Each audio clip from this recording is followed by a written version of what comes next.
Hello, everybody. Welcome back to Otakus Anonymous. Today is April 1st, also known as the Fool's Day. The worst day of the year. It's the best day of the year, especially if you're on anime TikTok and you have to parse through, like, Hunter x Hunter's back. Oh yeah. The way it got me for the first, 2 years. The first 2 years I was in anime TikTok, I was like, oh my God, this is huge. And I was like, it's April. Because you get it. You don't get TikToks on the day of. You get it, 3 days later. Yeah. It's April 5th. This has to be it. Nope. Yeah. Never it. True. Never. True. I never considered that. Yeah. I just hate, it's a day of getting people's hopes up. Yeah. And then telling them they're wrong. Yeah. Because when you're in the video game space. You don't have to break news. You could be like, imagine you're like, Maui gone. Bombed to smithereens by the Laotian, the lotion. People from Laos. So you're saying it's a better prank if you scare people and then they have relief? And then you're like, look, Maui's still there. They're like, I thought Iowa was bombed. I have family there. The corn. They took my corn.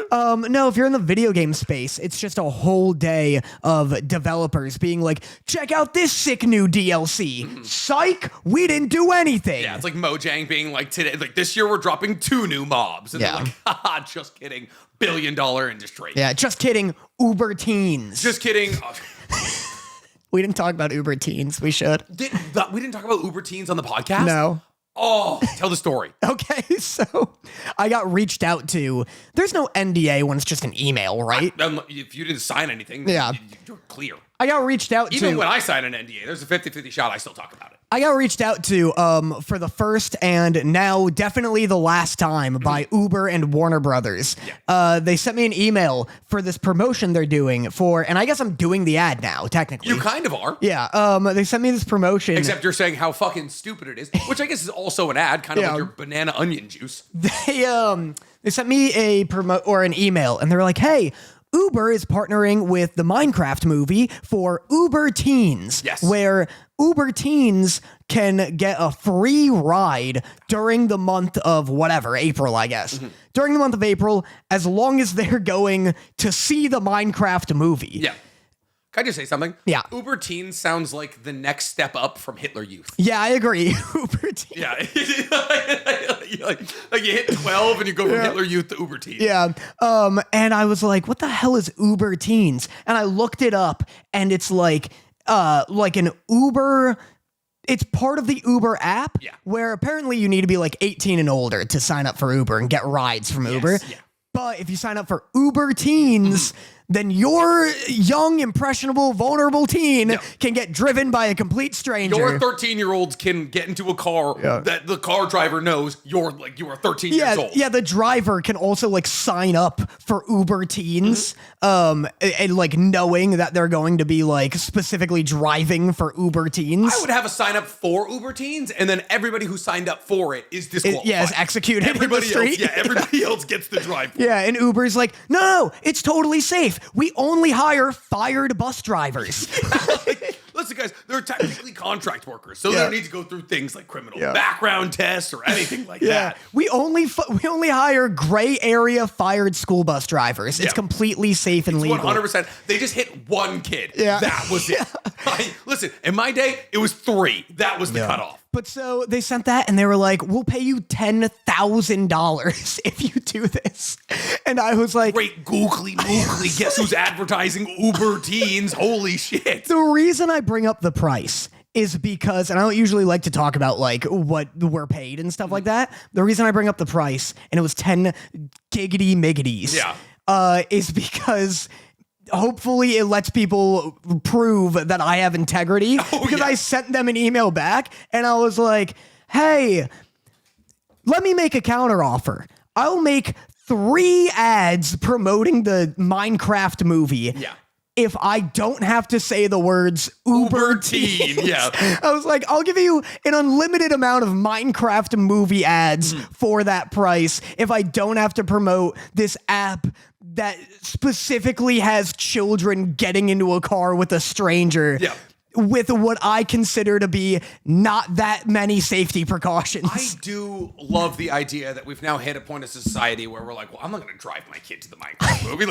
I'll let Dave do it. Put that idiot in a 2005 beat to shit Honda Civic. It's so Don't worry, he's got 4.1 stars. You'll be fine. And it's like some of the safety precautions are like, if your child chooses to, they can have the whole interaction recorded. Like the whole drive will be recorded and then sent to Uber if something goes wrong. Yeah, in the scenario where something goes wrong. Yeah, it's not like, oh, it's live recorded. So like the parent is like on the phone as it's happening. It's like, it'll be recorded on their phone, and then if something goes wrong, Uber gets the recording, and the parent can ask to see it. Mind you, when Uber first came out, there was like a hack where girls were like, pretend to be picking up a phone call from your father. Yeah, in the back. yeah. And we're like, yeah, get the 14-year-olds in there. Yeah, Uber's also like, and now through the app, with just one press of the button, your teen can call 911. And it's like, what are you talking about? Listen, I get that we gotta build in these precautions, but that means that you're acknowledging how fucking weird this is as a premise. I know. It's also like, I can just do that with my phone. Yeah, my phone already does that. I don't know how to do it. I also don't know how to do it, but I'm not a teenager.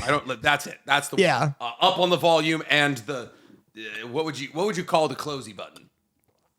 The action button? The action The button? Siri button? I have no idea. What do you fucking... The Bixby, if you're on Android. The Bixby? Yeah, Android Siri is called a Bixby. Gotcha. I hate that everything's... they're all AI. Stop calling them... Oh, mine's Copilot. Yeah. Fuck off. It's disembodied voice 12. I spent like a whole hour texting every other influencer I know, being like, hey, would you do this ad? And they're all like, absolutely not. Yeah. But that's why I sent the email. Did you lead with it's going to pay me 10 grand? Because I got a couple of people who would take it. That's why I sent them back an email that was like, hey, I'm not doing this because the idea is terrible. Like, I didn't want to be like, oh, sorry, I'm busy. I was like, change this promotion. But anyways, if you're wondering why me and Danny sound like we've been gargling rocks for the last couple of days, it's because we kind of fucking have been. Me and Danny decided to pack up. Well, I guess I decided, and Danny was nice enough to come along. Decided to pack up on Thursday of last week, and we went to Las Vegas from Thursday to Sunday. Sunday. Because we were out there for Anime Las Vegas, and we met so many incredible fans of the podcast, Anime IRL, our personal pages. It was great. Go on. There's food in your sock. If there's food in your sock, what? You're busting the shoes off. Shoe hands. That's what you came up with? That's not where they go. What?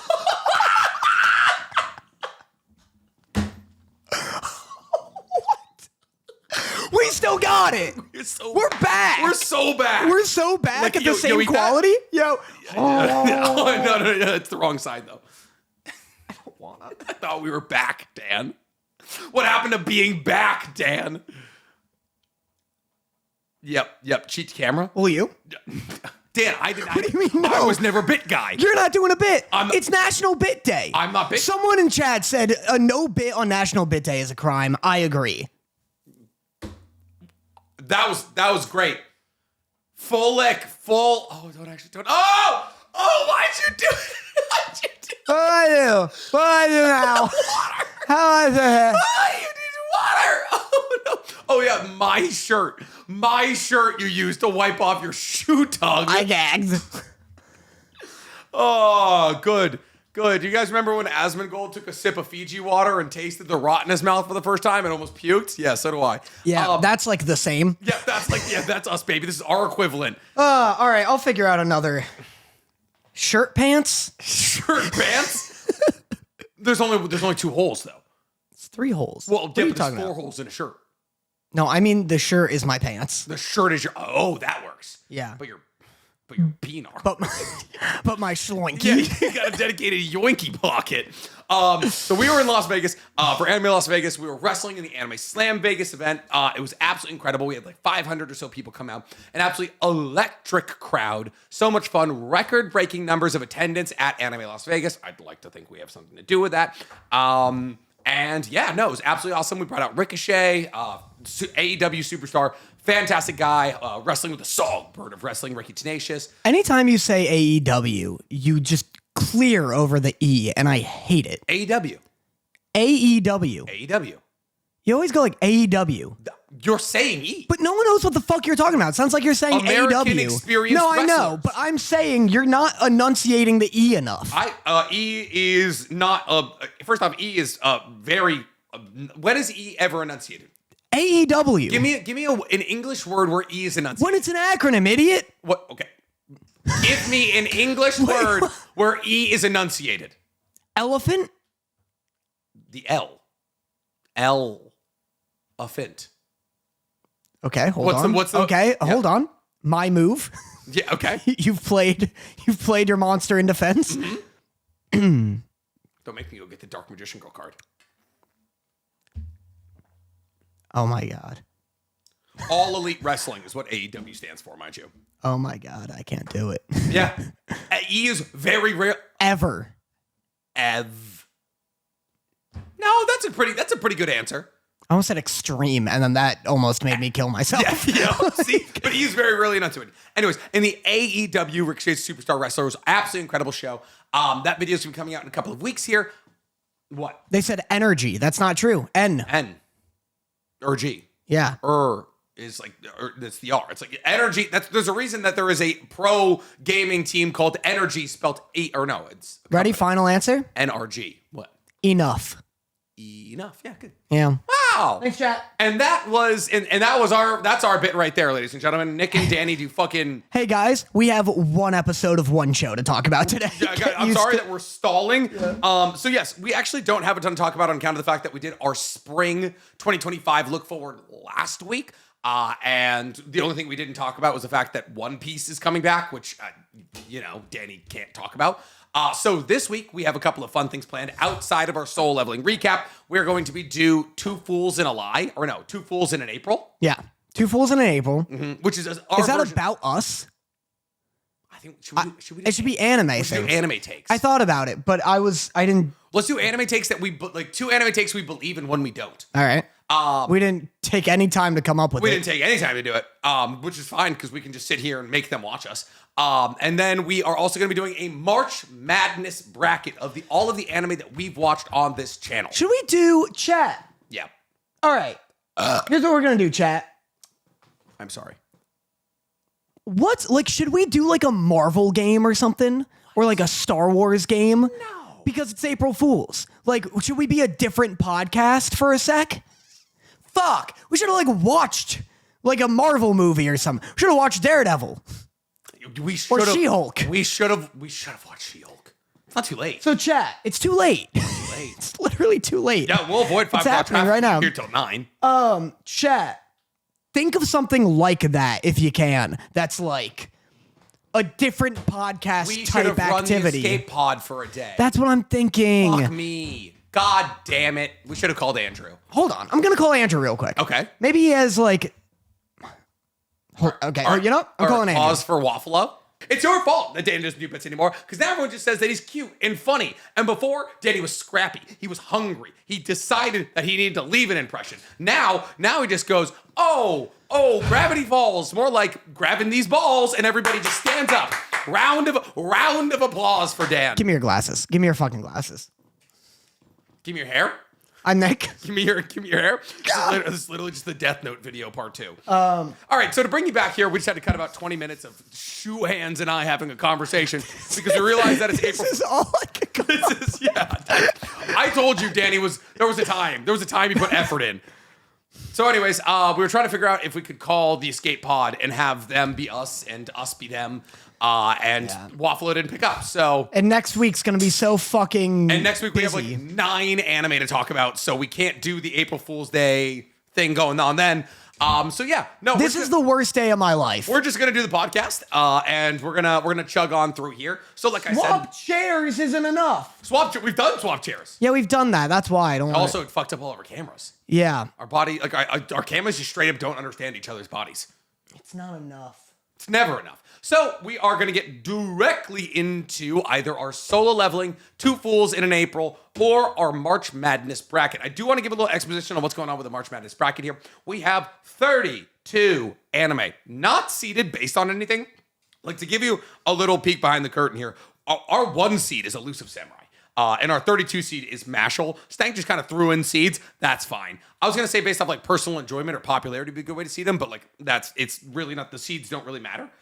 So me and Danny are going to talk about these 2 anime in these matchups, decide which one goes forward, and then we'll finally get to the anime that we loved the most. Out of all of the anime we've watched on this channel, of which there is apparently 32 that are worth talking about. So should we get into our Solo Leveling season finale first? So episode 25, season 2, Solo Leveling. How do you feel on this episode and the season as a whole? Episode was fine. Okay. Right? So he revived the healer. He turned the healer into a shadow warrior and then used that to heal the girl. Chehain. Which was clever. Yes. A clever use of it.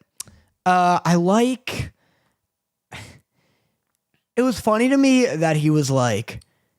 He like brings him back. Yeah. Right? So Jinwoo brings back the healer.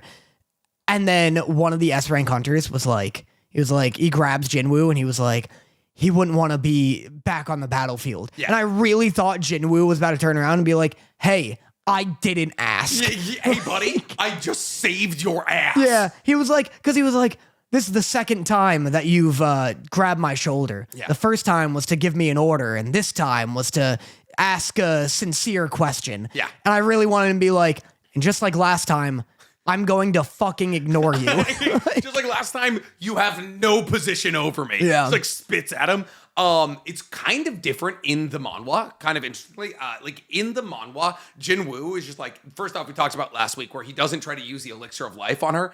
And then he just like realizes like, oh, healing potions aren't going to work. So here's what we're going to do. He yells at all of his shadow soldiers. He's like, find me Byung-goo's remains. And so while you're reading it, you're like, oh, holy shit, is he about? And then he brings him back to life, but he tries to revive him twice and he fails twice. And you're like, oh my God, it's not going to fucking work. He gets it on the first time this go around. Yeah, weird. Because that sounds so good. Yeah. And then like when President Bike grabs his shoulder, he snaps around and looks at him and he's like he does that thing. He's like, he like slaps his hand off his shoulder and you're like, oh, we're doing a heel turn here.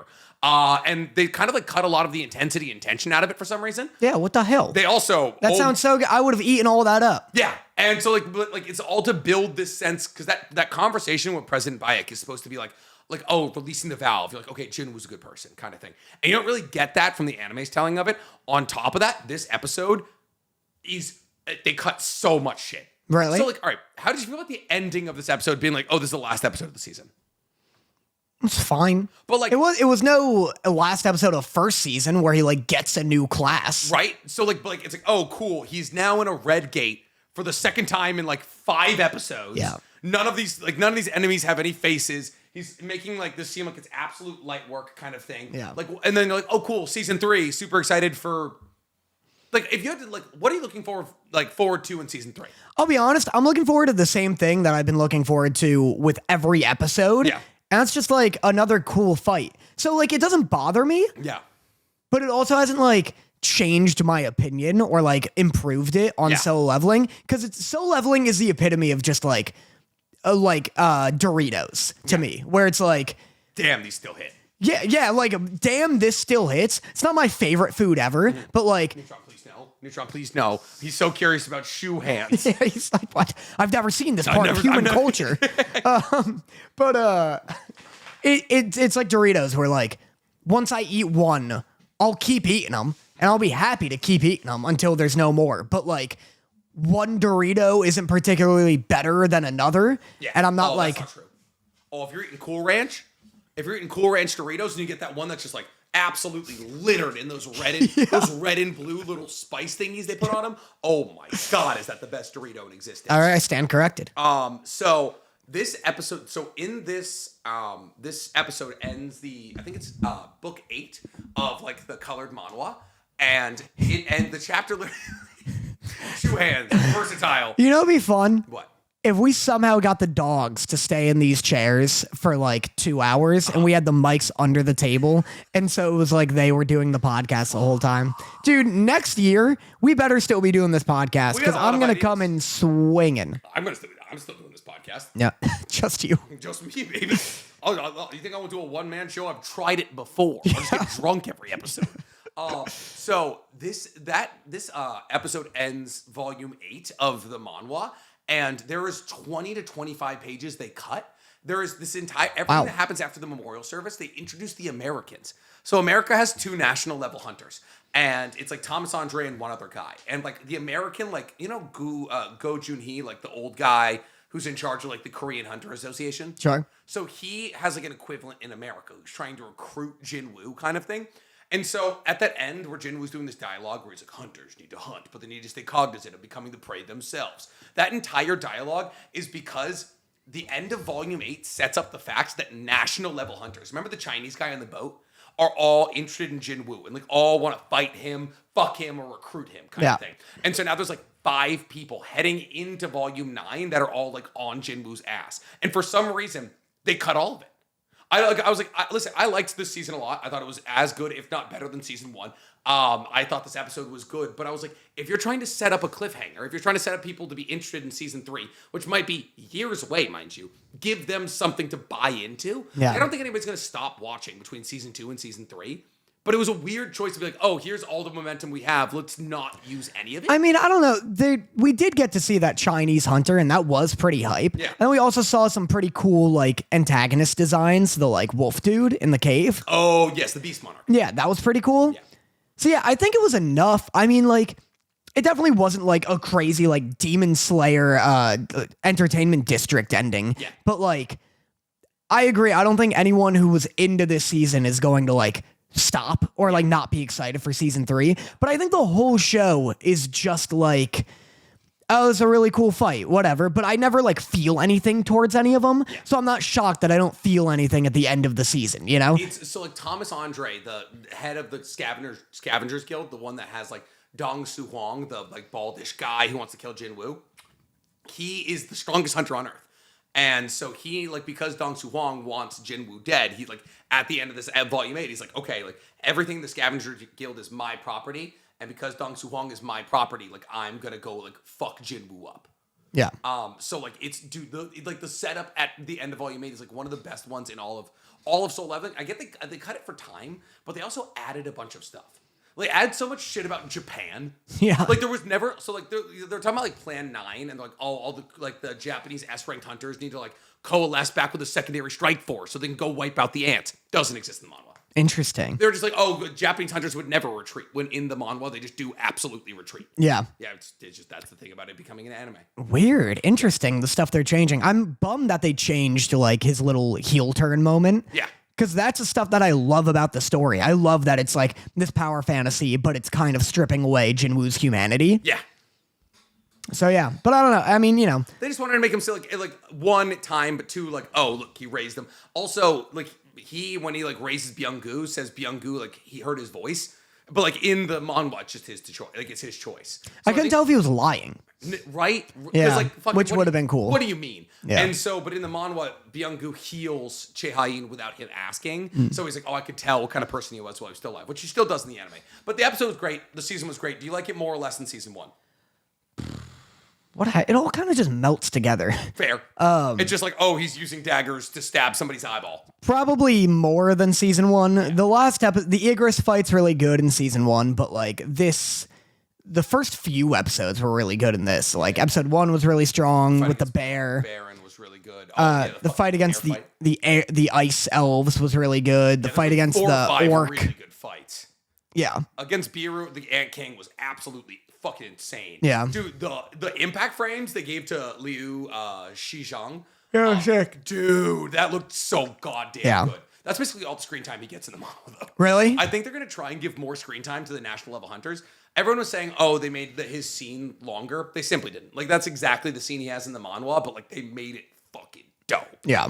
He's such a cool character. I just love his design. Yeah, he looks dope. The character designs are getting better. Like, they're pretty dull and boring, in my opinion, like, in the first season. Even, like, everything from, like, Igris to, like, the Ice Elves, like, things are just too, like, spindly, kind of. Yeah, I mean, that's kind of the way the whole... Everyone's real spindly, but I like that we're getting some more interesting and, like, unique character designs. Yeah. Like, we're not even unique, but, like... Yeah, I agree. The Chinese hunter is really cool. The, like, beast dude or whatever is really cool. You're like Thomas Andre if you don't want spindly. Yeah. He is not spindly. Everyone's either spindly or, like, just kind of, like, uninteresting looking. Like, all the S-rank hunters and their armor was like, there was nothing like uniquely cool about them. I like when the one dude like turned into like whatever animal he turned into. Remember that? Like turns into like a giant werewolf kind of thing. Yeah. There's gonna be a lot more of that. There's a lot more of like transformations. But I just mean like the character designs have gotten cooler, in my opinion. Do you think that this is gonna be the best anime of the year? Soul Leveling Season 2. No, Fire Force is about to come out. You think Fire Force Season 3 is gonna be better than? Oh yeah. I was literally just about to say, can we talk about Fire Force? What episode are you on? Like 9, but that's okay. That's okay because guess what? I just ordered the Blu-rays. They're coming tomorrow. Wow. And that's going to make you watch it faster in your DVD yes. I guess you have a PS5. Yes. I'm going to watch the Blu-rays because there's no dimming. I can seize. Do you think there's dimming in Fire Force? There's some dimming. I've never, like, I watch MHA and I'm like, oh, that's dimmed. I've never watched Fire Force and be like, oh, that's dimmed. I also checked JJK's because JJK was ghosted to all hell. Yeah. And I'm excited to watch that. That's kind of dope. But I recently found out that, like, video quality from streaming is worse than on Blu-ray, which I didn't realize. That's a pretty good way to, like, sell. It makes sense. Yeah. But that's why I was like, oh, man, well, I'm rewatching Fire Force, and it's, like, one of the coolest anime I've ever seen in my life. I want to... Good. Never mind. I thought that was going to be you. I've had him be sit-in for you before. I was just wanting to see if the dogs wanted to lay on Barry. But yeah, I was like, you know what? I'm becoming a Blu-ray guy. I'm getting into Blu-ray. Let me do it with Fire Force. And so the Blu-ray player should be coming tomorrow. And the Blu-rays will be coming tomorrow. Why'd you buy a PS5? My PlayStation doesn't have a disc drive. Because you can get it for cheaper without a disc drive, and I didn't think I'd ever need a disc. So I had to buy a disc drive for it. How much cheaper is it without a disc drive? Like $50. Really? Yeah. That is noticeable. Guess how much a disc drive is? Like $50? Like $70. Jesus, goddamn, that's so annoying. But at least, I mean, I was gonna say, well, at least your PS5 doesn't have to be filled up with DVDs now. Like, yeah. You're fucking actually playing disc games anymore. I know. Everyone buying a game meant owning it. That was cool. Yeah, that was sick. That was a fun days. But yeah, so I'm on like episode 9. Shinra just beat that dude, the evangelist, and just kind of like found out what the evangelists are. So they had Arrow? When like arrows shooting like up in the sky. They had like Tamaki, the cat girl. Yeah. Like tied up in some warehouse. He beat Rekka. Yeah. It's just all so cool. It's just so cool. Dope, dude. His like kick bomb into Rekka's face. Dude, yeah. I love a fucking axe kick. Yeah. Like a flying axe kick. Ever since Rock Lee did it to Gaara. Mm-hmm. When he kicks him into the dab. When he kicks him right in the head. Yeah. And just, oh, man, I love that. Yeah. Dude, Fire Force is awesome. Like an all-time great. It's great. It's so incredibly stepped on. It's been 5 years since we got an episode.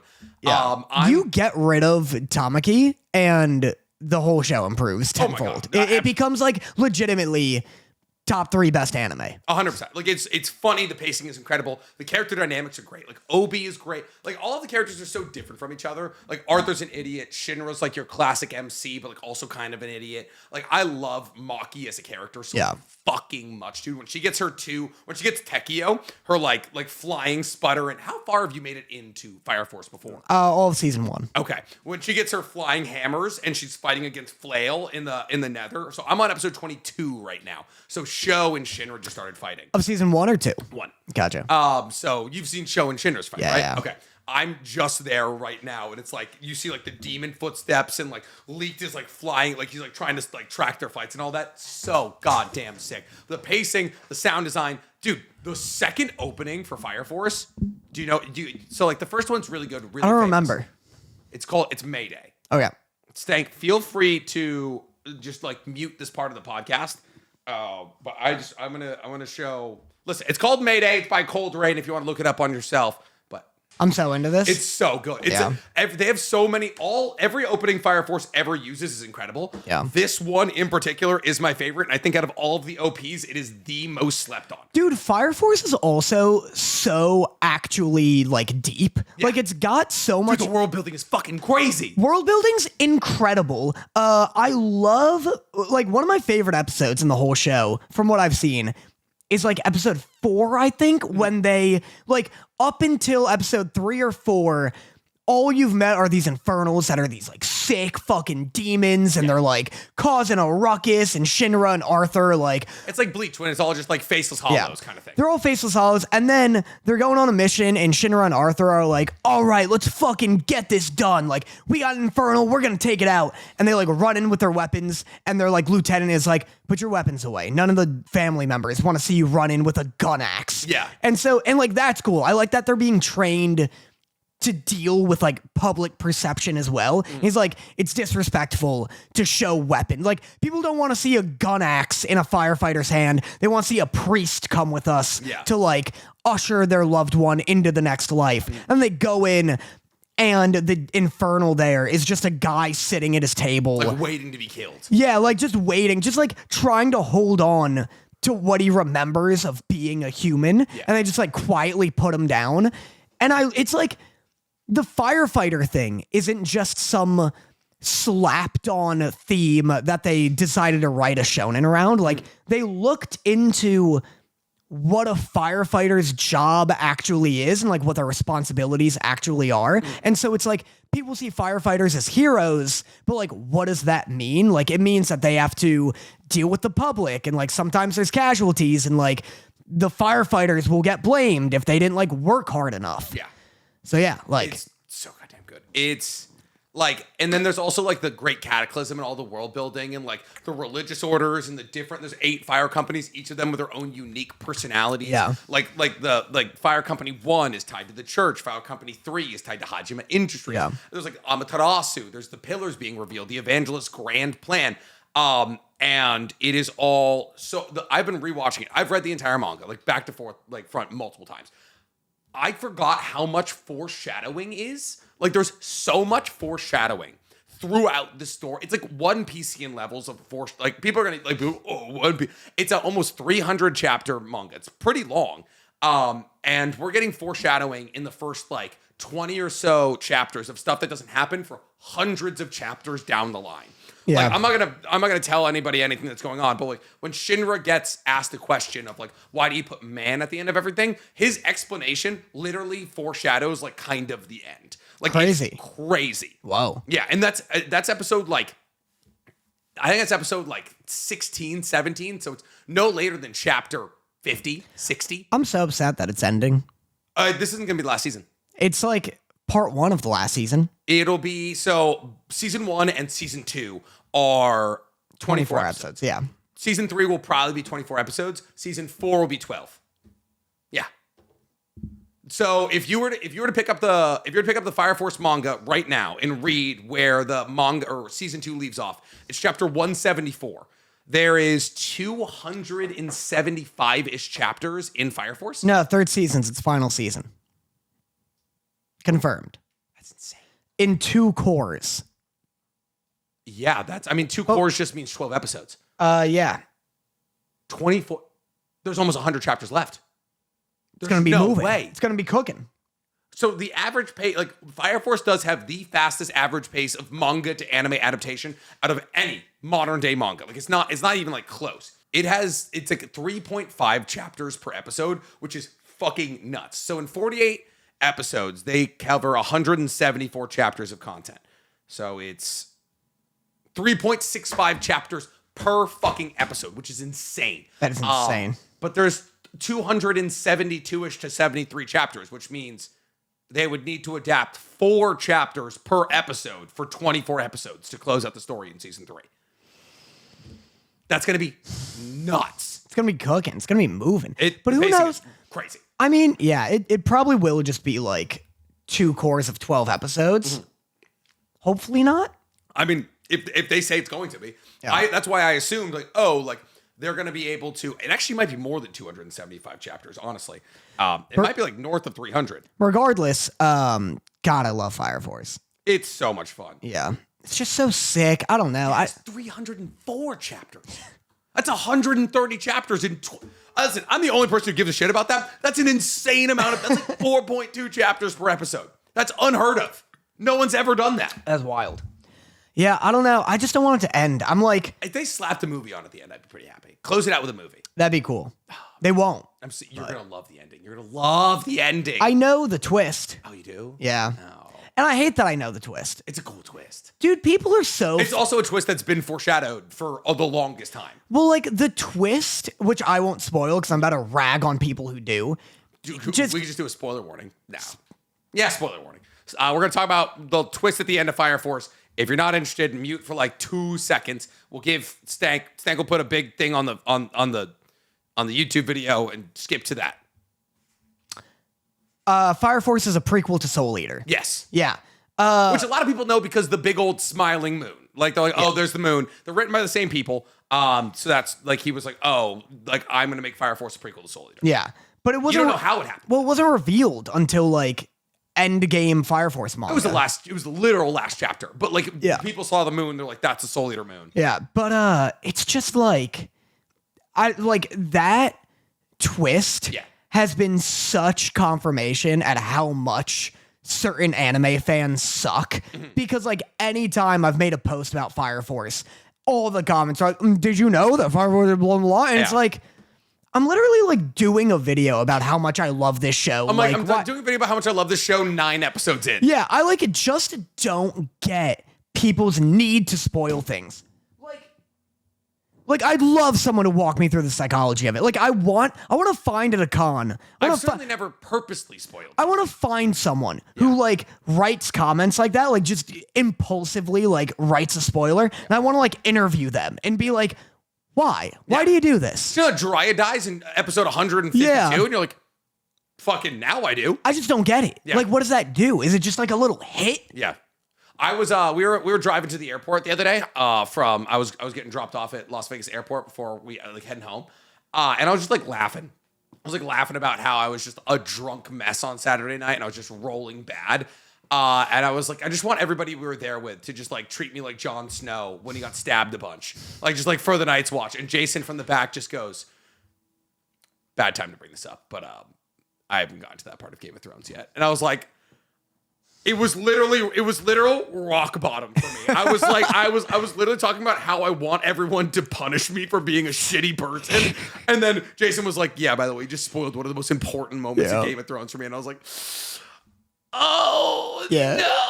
Yeah. You're rolling some nat ones. Oh my God, dude. I had disadvantage. Like Saturday post 1 a.m. I think I like literally had disadvantage. I was rolling 2 dice and getting the worst out of the one. On all rolls. It was so fucking funny. Real bad. But yeah, no, so super excited for Fire Force. I think the first episode's April 5th. 4th. Nice.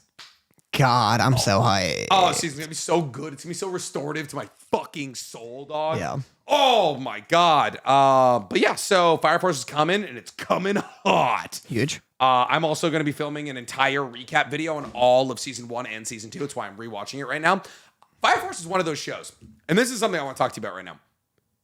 What anime would you recommend over manga? Oh, Fire Force. Fire Force.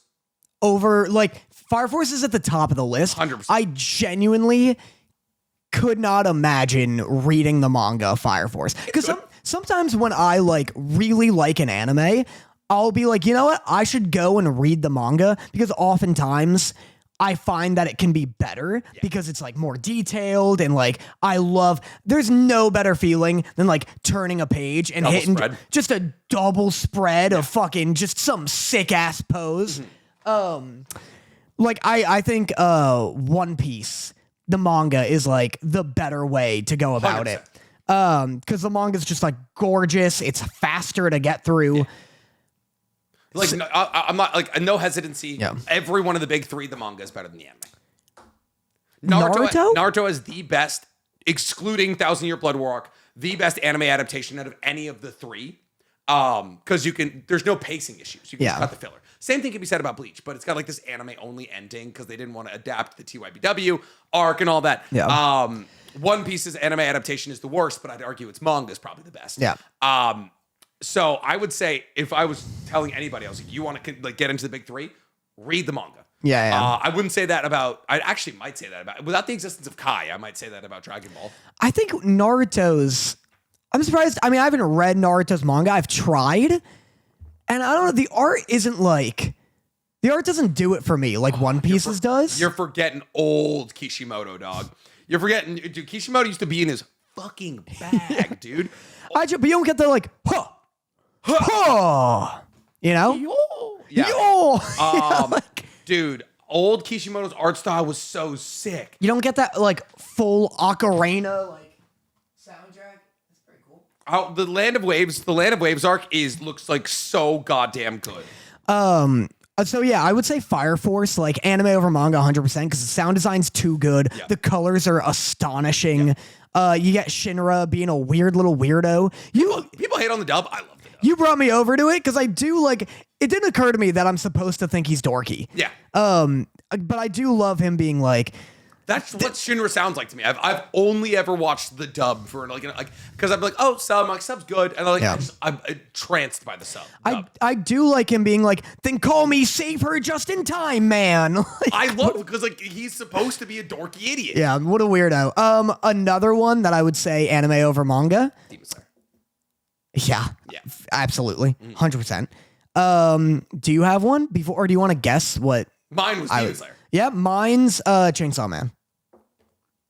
Chainsaw Man's anime is so fucking weird and so like almost made by people who didn't like the manga because it's so tonally different. Chainsaw Man just dropped Chainsaw Man for the past 3 weeks has dropped probably its 3 best chapters ever. Really? Today it dropped a chapter that has the biggest twist I've experienced in years. Wow. It is. I'm making a video about it. That's for you. That's the last page of it. That means nothing. Wild. But that's the last page of it. Is that Maki? It is not. It is not Maki. Oh, then even better. Maki. What's her fucking name? Who? The girl who twists people. Twists people. She goes. Makima. Yeah, Makima. I said it. Yeah. Just look at the. It's not Makima. All right. Everything after. There's no. Just look at that art. Just scroll a little bit. Maybe don't pay attention to the words too much. Dude, bloomp. The art is so good. Chainsaw Man's got iconic moments. Panels. Yes. The astronauts on the moon doing that. Incredible. The Statue of Liberty turning into a fucking Eldritch Torg gun. I haven't seen that. I didn't show you that? No. Dude, stop showing me things. The Statue of Liberty turns into a gigantic gun that shoots fingertips. Don't show me. Oh, it's so sick. No, but you are right. Well, the Chainsaw Man adaptation is really good. It's really good, and it's so, like, maybe that's one that I would say, like, you have to do both because they're so different. The Chainsaw Man anime, the music is incredible. So the pacing is so hauntingly slow at sometimes. Like, things are always moving, but, like, just the length of certain shots and the music coupled with it is so haunting and weird and sorrowful. Like, there's just so much, and the colors are weird as fuck. Yeah. Everything's too green and blue. Yeah. Like, the anime just has so many things I love about it aside from the writing that I can't imagine getting that same enjoyment out of the manga. Yeah. Chainsaw Man is my favorite manga on earth right now, so I'm very much jaded in this. But you're right. I could legitimately, assuming the whole thing was adapted, mind you, all of this is assuming. Like, obviously, if I'm like, hey, go watch the Demon Slayer anime, you're gonna be like, cool. The story's not done. Yeah. Assuming all of them are adapted at the same level of quality, it would be a hard pitch for me to say, don't go watch the chain. Like, there's nothing wrong with the adaptation. I just also adore the chain. And that's kind of the thing with Naruto. I'm like, oh, like, I love the Naruto manga, I love the Naruto anime, but the Naruto anime, they're like, oh, let me skip this 40 episode filler arc. I just can't imagine the Himino episode hitting as hard as it does in manga. Trust me when I say there is a lot of Himino-esque moments in this manga that I experienced in the manga. They hit. They absolutely hit. I just love the like reverse soundtrack and like the little hands coming down and shit. Yeah. Like, ugh, dude, so good. Trust me when I say today, I audibly went, oh fucking shit, while reading Chainsaw Man. Wow. Yeah. Like, I absolutely... It's good to know it's still good. I have no idea where this twist is going because fundamentally it doesn't make sense to me, but it's also, like, fucking awesome. Nice. Oh, I'm so excited to make a video about it, dude. Warn me if you're going to put a spoiler-ass spoiler in the thumbnail so I can unsubscribe. It wouldn't mean anything to you, even if I did. It's all characters that you haven't... so Chainsaw Man's in 2 parts. Every, like, pre-chapter 100 is basically completely separated from everything post-chapter 100. Yeah. So it wouldn't mean anything to you. You're years from ever seeing it adapted. Fuck, anime and manga so back. Anime anime manga is so goddamn back. I remember when like, oh, is anime good anymore? It is. Yeah, it's back. It's so back. Yeah, I'm so excited. Oh, so you've read the Fire Force manga. Yeah, it's been done for... Is season 3 going to be the best season? Oh, it's going to be so goddamn good. If you love, like, world building and you love, like, just, like, crazy fucking fights, like... you don't know that much about season 2. You know nothing about season 2, but it's like big on like the Adola. Like you like hear like Adola links, Adola bursts. It's like big on the Adola. It's big on the Evangelist. It's big on all of the pillars, like the pillars of light. Oh, it's so good. It's so good. It's so good. It's so, like that's why people. Oh, everybody who's like, and I understand. I do understand. I do because like, oh, Tamaki, I can't deal with her. Like I can't watch it because Tamaki is like such a walking like red flag. And I'm like, that's so fair. And I hate to be the guy who's like, just watch the 16-year-old get naked. Yeah. Just watch 16-year-old get naked, get past that, swallow that pill, and you'll be fine. But the fucking world building and storytelling and character design and all that in Fire Force is so good, it's genuinely worth it. So I can't blame you if you've dropped Fire Force on account of it being desperately horny, but at the same time, me love you some Hibana. All right, you want to get to our game? Yeah. Yeah. The bracket? Let's do our bracket. So today, guys, we have 16 matches in our first round here for the apparently 32 anime that we've watched. So in our first matchup, we have Elusive Samurai versus Mashal in our 1 versus 32 spot. Second is Sakamoto Days at 16 against 17 Link Click. Do we have Owl House on here? Stank, we don't have Owl House on here. I'll be honest, Owl House might sweep. It's probably for the best that it's all anime. There's some things I forgot about on here, honestly. Next up, at our number 825 spot, we have Apothecary Diaries versus Windbreaker. Wait. Oh, because Stank only did one side. Usually it's like there's nothing lower than a 16 seed. Wait, which one was it? What? Like, what number bracket for you? It's the third one. It's the one way. Oh, yeah. And then next up after that, we have Vinland Saga versus JJK at 924 spot. That stands for Jujutsu Kaisen? Yeah, Jujutsu Kaisen. What a matchup that is. Then we have Frieren versus Demon Slayer at our 429 spot. Then we have Arcane versus Dragon Ball Daima, Uzumaki versus Zom 100, Oshinoko versus MHA, Trigun Stampede versus Chainsaw Man, Go-Go Loser Ranger versus Dandadan, Hell's Paradise against Delicious in Dungeon Castlevania against Bungo Stray Dogs, Kaiju number 8 against Soul Leveling, Shangri-La Frontier against Buddy Daddies, Blue Lock versus Wistoria, Wand and Sword, and Heavenly Delusion up against Ranking of Kings. Dude, I forgot about Buddy Daddies. Buddy Daddies was awesome. Is Zom 100 on here? Yeah, it is. There it is. Okay, cool. Wow. So for our first matchup, we have Elusive Samurai versus Mashal. You know what's not on here? What? Fucking Spy Family. We've never watched Spy Family for the show.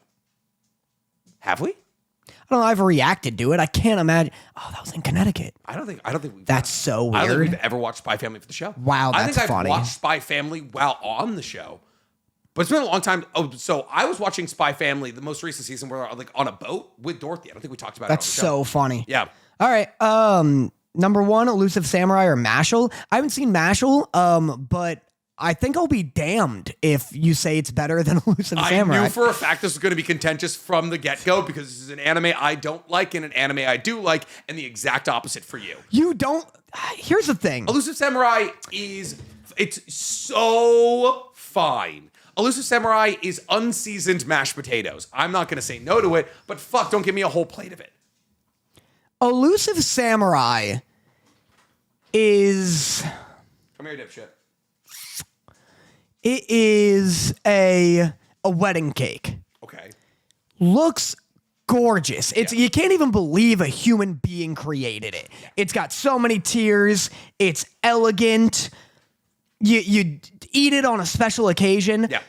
Why doesn't it taste like anything? It's just like vanilla cardboard and like, oh, cool, vaguely white icing. Flavor is white. So because of that, I could give you this win because I don't know any of the characters' names. Yep. I don't remember any of their personalities distinctly. Like, you could show me images of them. I'm not even entirely sure what the plot was, if we're being fully honest. I never fully knew. Yeah. It's like, it's some fucking era of feudal Japan, and he's... Question for you. Yeah. If season 2 came out next season, would we watch it? Yeah. You think so? Oh yeah. I'd watch it. Dude, it's got groundbreaking, like borderline peak animated moments. The bit where he's jumping around the guy and there's a bunch of him and it's like first person, like that should actually be studied in art school. But it also has some awful animation moments as well. There's one episode that's awful from beginning to end. The fucking horse arrow. Yeah. Yeah, the dog hunting episode.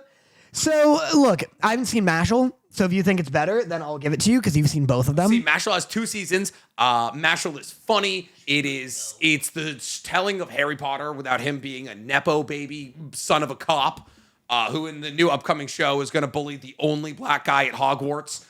So it's going to be, listen, Mashal's a great story. It's getting season 3. I think it deserves. Listen, there's a reason Elusive Samurai, actually that's our 1 seed apparently. Yikes. At a 32. But I think we're going for a big upset here and giving our 32 seed Mashal the victory. All right, give it to Mashal. I'll accept that because I agree.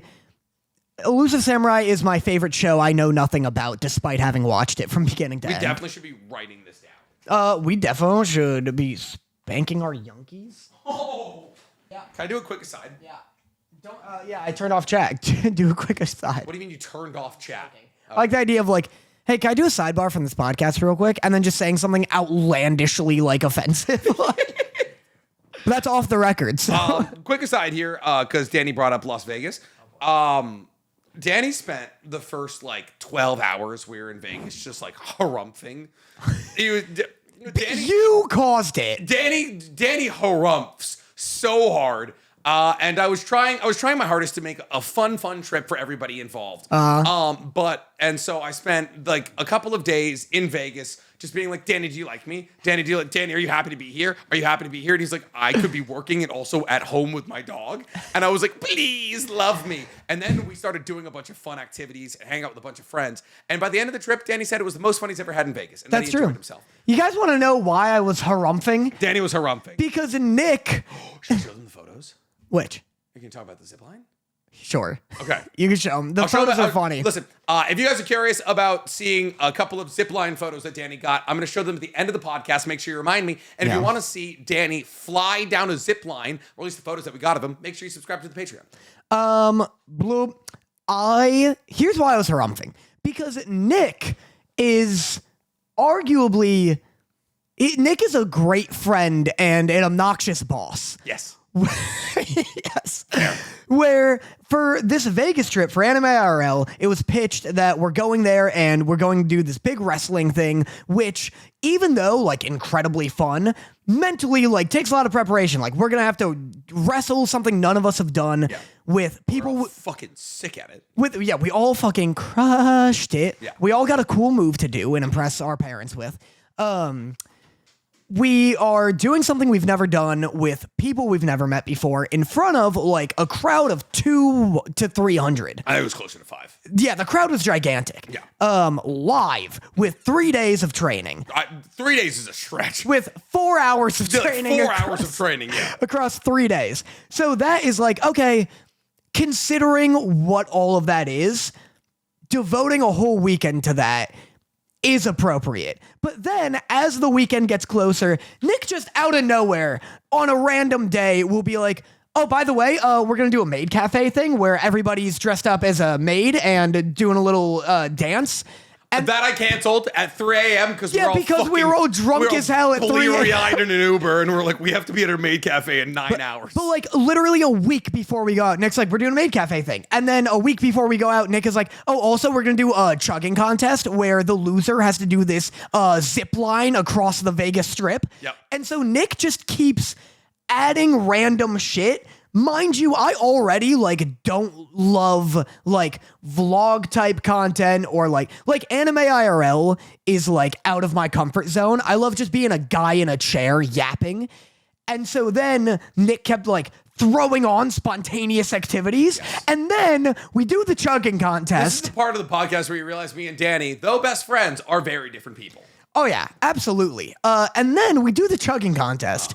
That I am the only one who finishes, mind you. You're the only one who wanted to do it.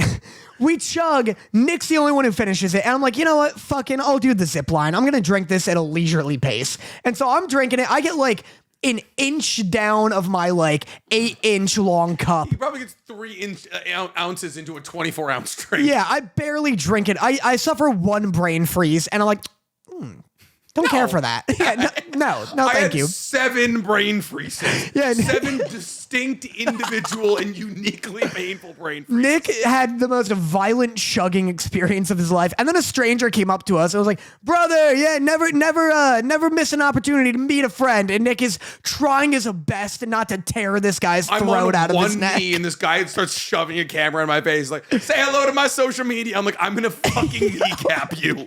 So I'm like, all right, I lose. I'll go do this stupid zip line. And we go, and I'm like, not drunk. I drank it a little fast to get like the head buzz, but like, I'm not drunk. I go up the line to the zip line. The guy like takes all my belongings, puts a big vest on me. I turn around and he's like, all right, I'm going to explain what's going to happen. And then I, in my head, go, oh no, I just got drunk. Yeah. I hear none of what he says. Yeah. I hear none of the safety precautions. I'm waiting in line on the zip line. I don't want to be on. After participating in an activity I shouldn't have had to do. Yes. 40 minutes go by. 45 minutes go by. 45 minutes go by, and I'm waiting in line to go on this dumb zip line. I get hooked up. It's like over the whole Vegas Strip. It's like, you know, super high in the air. And I'm like laying down like Superman position. And then I go, and it's the most fucking boring thing I've ever experienced. Danny isn't heavy enough to make it go fast, so he's going like 3 miles an hour over Fremont Street. I see like 3 other zipliners just torpedo past me, and I'm just like dangling all my limbs down.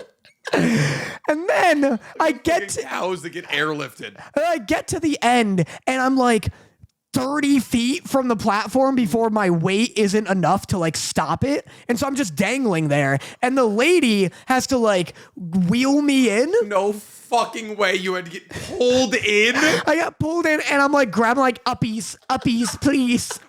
And then she pulls me in, and then she like laughs. And I'm like, I guess I'm not heavy enough. And she turns to like her coworker, and she's like, it's the Avatar guy.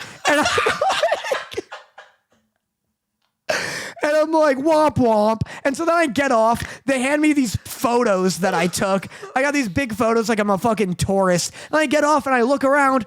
Uh-oh, none of my friends are waiting for me at the end. Where did they go? I call Nick. Oh, we're at the hotel and we threw out your drink.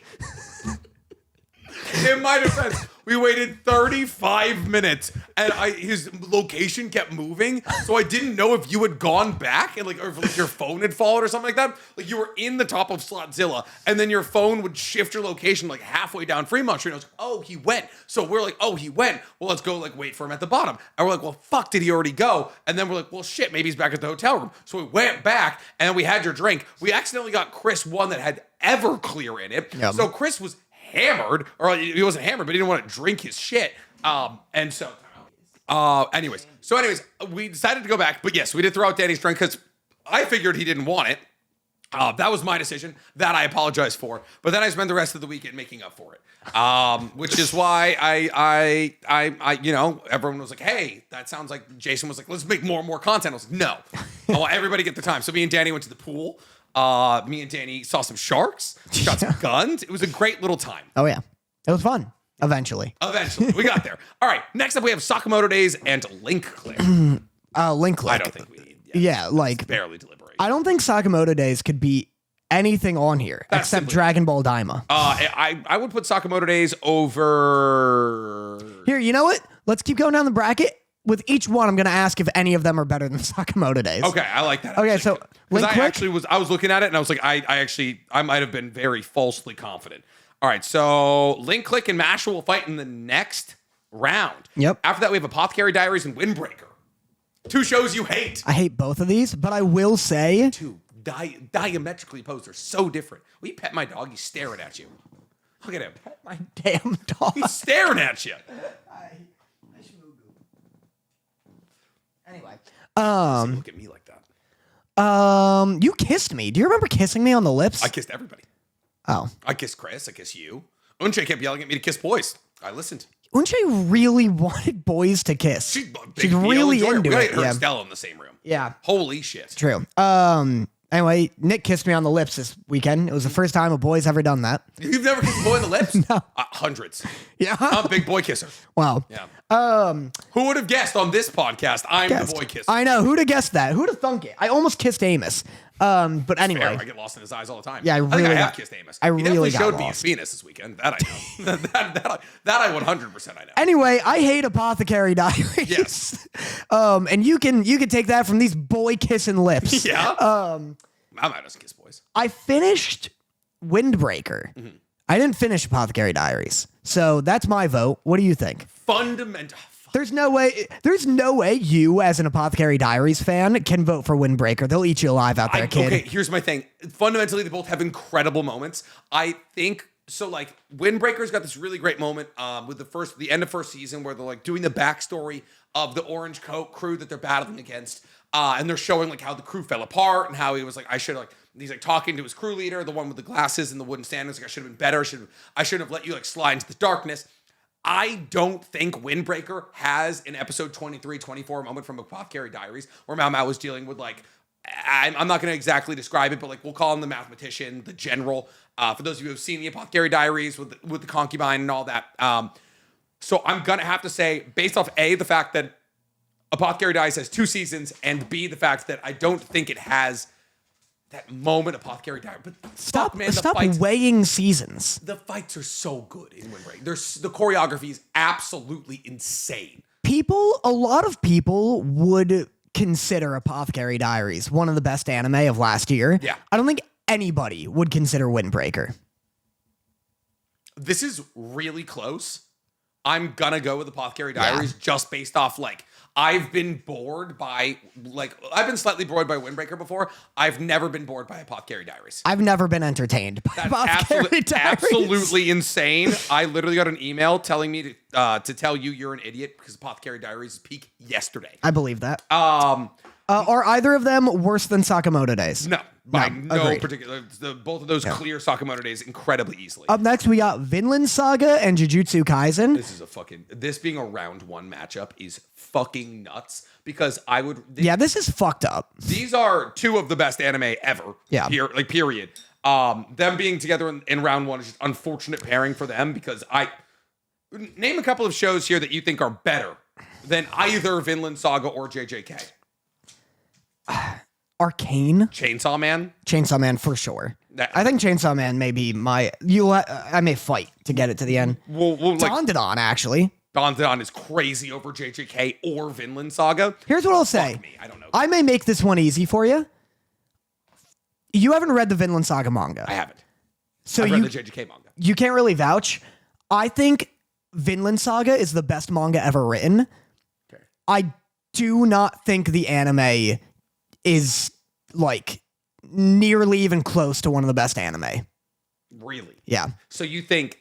And it could be biased. It's because I read the manga and then I went and watched like the anime like versions of the scene. It doesn't look as good as it could. That's for sure. It doesn't look as good as it could. The tone, like it needs to do what Chainsaw Man did to its manga, where like the Vinland Saga anime feels like it could have been made by like any studio. Like they didn't really get creative with it. Mappa-fied by any means. They didn't, which is weird because it's Mappa. Yeah. But like they didn't get creative with it. They weren't like, it's well animated, but they weren't like, how we're animating this now. How can we use our medium to enhance the manga in a way that the manga couldn't, like Chainsaw Man did? And so for that reason, it comes off as like dull and bland, having read the manga. Well, the color palette is actually, especially in the Farmland Saga arc, is kind of dull and muted. That's like, if I had to have like one key complaint, because like the choreography and the fight scenes and all of that, the voice acting is incredible, but I would say like in terms of color saturation and like the sound design doesn't really like jump out at me. Yeah, it's like they just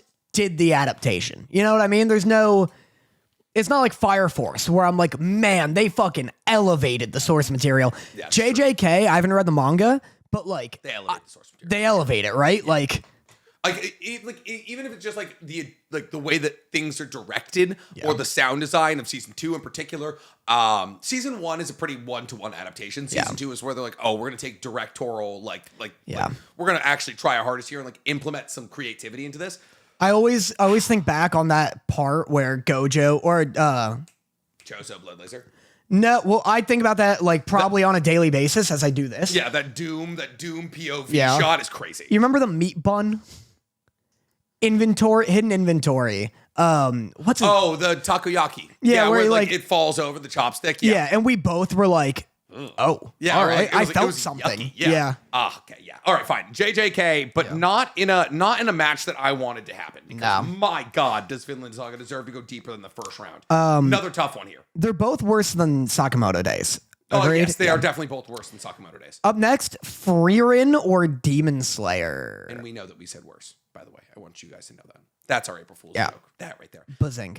Here's what's funny about Demon Slayer. I think you weighing seasons might bite you in the ass here. Because Demon Slayer actually suffers from having too many bad seasons. Buddy, I'm going to say something people are not going to like. Oh my goodness. I think I'm taking Frieren here. Yeah? I think I'm taking Frieren over Demon Slayer. Wow. I think the 28 episodes, there has been moments in Demon Slayer where I'm like, oh, that's perfect. The Entertainment District arc is perfect. The first 28 episodes of Frieren are wall-to-wall perfect media. Like, I listen, I'll hear some arguments that the first 6 episodes are kind of slow. 100%. The first episode of Frieren is a masterpiece. It's a legitimate masterpiece. It's like exploring this concept that is so rarely explored. Like there's so many immortals in anime, in media, like, but no one ever explores like the disconnect that like one would have to mortal life, and how like, you know, one is trying to find connection with those that are in their life for only a minute of their life, kind of thing. The animation is fucking peak. The fights are incredible. The story, like the character design is great. There's a school arc. There's a fucking travel arc. There's so much stuff packed in the first 28 episodes of Frieren. I don't like another matchup I didn't want in the first round, but my God, I have to take Frieren here. No, I mean, Demon Slayer is legitimately one of my favorite anime of all time. Like, I'm not saying it's not great. It's great. But like, I'd give it to you because like Mugen Train is one of my favorite pieces of anime media ever. And the Entertainment District is borderline better. Yeah. But those are so good that it often makes me forget that I don't love season 1. Season 1's fine. Season 1's fine with great highlights. I love like Zenitsu protecting Nezuko's box. The arrow guy fight is really good too. The bongo guy. Yep. That's really good. Like season 1 has great moments. Season 3's like pretty boring. Season 4 is legitimately boring. Yeah. So like, yeah, I think in terms of like if we're looking at it and we're like, what's the denser, more like higher hit rate? I guess it's Frieren. It's like season 1 is like, I would say what, an 8.2? Yeah, that's so fair. A flat like 9.8. Like it's fucking wall to wall perfect. Entertainment District, I give that. I give Mugen Train like a 10 out of 10. I would give Mugen Train a 10. I have no complaints with Mugen Train. Season 3 is 7.2. Yeah. Hashira Training Arc is like like a 4. I really don't give a shit. Like a 6, 7. Like it's good. It's too much of like 2 episodes of like them dicking around and like doing cute boy shit. That's fun. Yeah. Like that's a nice change of pace. Like what, 12 episodes? Are you out of your mind? That's so much. It's a ridiculous amount. It's, to me, the Hashira Training Arc, and like the problem is it sucks because it's what people asked for. People are like, I want more time with the Hashira, and then we got it, just not in the way that they didn't do anything. Though, exactly. Is the problem. Yeah. To me, the Hashira Training Arc was what modern day Marvel is. It was like, oh, look who's here. You Schmoopy, your favorite from Schmoopy, Avenge of Schmoopy. Yeah. And you're like, all right, cool. What are they getting? Okay, they're just talking. Oh, they're like lightly fighting. Awesome. So also Demon Slayer is also kind of getting like to the extent of what I think the premise can have. Like it feels like it's getting at the Infinity Castle. So that's exactly. Yeah. So that's a good time for it. But it does, like, by season 3, the Swordsmith Village arc, it started to already feel kind of stretched thin. Where I was like, you know, season 2 Entertainment District arc is like unbelievably good and it's tense and it's great. Then it felt like they kind of just did it again with Swordsmith Village, and I was like, why don't I feel the same? Yeah. Like now it's two bad guys. So like why is this not and two Hashira? Yeah, exactly. So why do I not feel anything? Because it's just the same. It's just more. Yeah. It's so funny though, because here we are sitting being like, oh, Soul Leveling did we're gonna do the same. I'm gonna fucking do it again. Like watch me do it again. I'm going into this gate and it's gonna turn out poorly. And like we're sitting here and like, oh, it's so much fun. Well, I think it's because Soul Leveling never hit like a 10 out of 10 status for me. Like I want That's fair. When Demon Slayer Entertainment District arc happened, I was like, holy shit, this is only like the third arc out of like 5. We're cooking, baby. We're on our way. I'm very excited to see how this changes with the Infinity Castle movies because they are going to be very fucking good. Yeah. There's a couple of bullshit moments, but like outside of that, like people are going to be like, it's going to change. Because the dialogue around Demon Slayer is at as low as it will ever be right now. Yeah, when those fucking movies come out, it's gonna blow up. I bet. For the moment, I'm going Freyrin. I'm sorry. Both are better than Sakamoto Days. Both are better than Sakamoto Days. Arcane Dragon Ball Daima. Daima in a fucking landslide. Yeah, everyone strap in because this is gonna be a long discussion. Yeah. I like Stank's just throwing shit in here, huh? I think this Randomized? I think he either might have randomized it or he might have gone. No, I was gonna say it might have been chronologically, but like Elusive Samurai was definitely not pre-Mashal. No. Yeah, he's just tossing shit in here. But this is actually what you would see in a first round because Arcane's pretty high up on the list. Daima's also low. Yeah. That'd be like a 116. Yeah. I mean, Arcane's like at lowest an 8.5 show. I'd say at lowest like a fucking 9.2. Yeah, like fucking incredible. Yeah, it's really good. It has a weird. I have to rewatch season 1. I remember like it has a weird curve where I think Arcane does this, where it starts incredibly high. First 3 episodes up here, Second goes 3 down. episodes kind of bad. Last 3 episodes peak. I remember having this exact discussion. I don't even remember the last 3 of season 1. Jinx does like a weird kind of like Joker thing. She's like, I'm gonna eat Caitlyn. Yeah. And then the Echo fight's great. Jinx versus Echo. Yeah.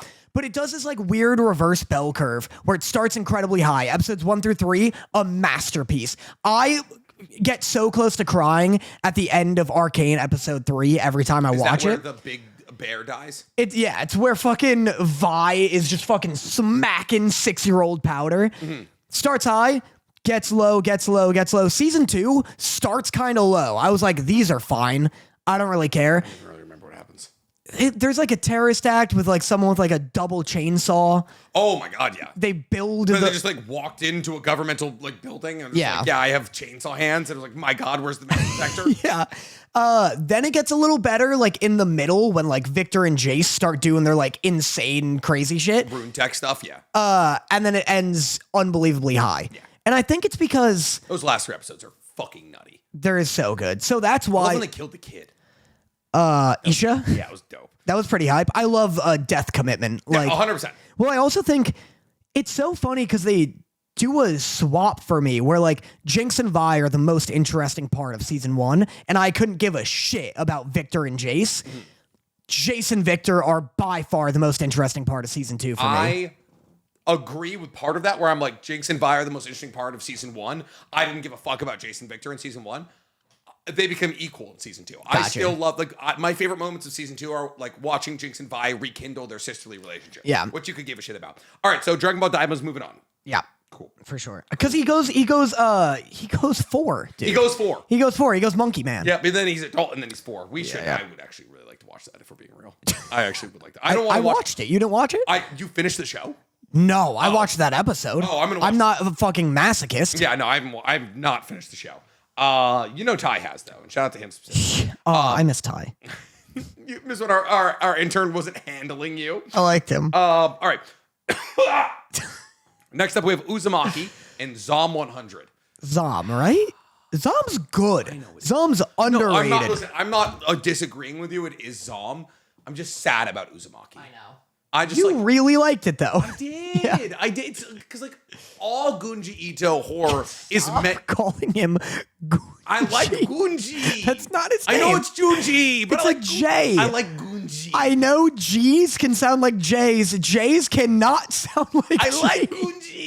I purposely said releasal in a video today. I hate you specifically. Gunji Ito makes him sound hornier than he is. Oh, buddy, that's Uzumaki's not that horny. He's not terrible. No.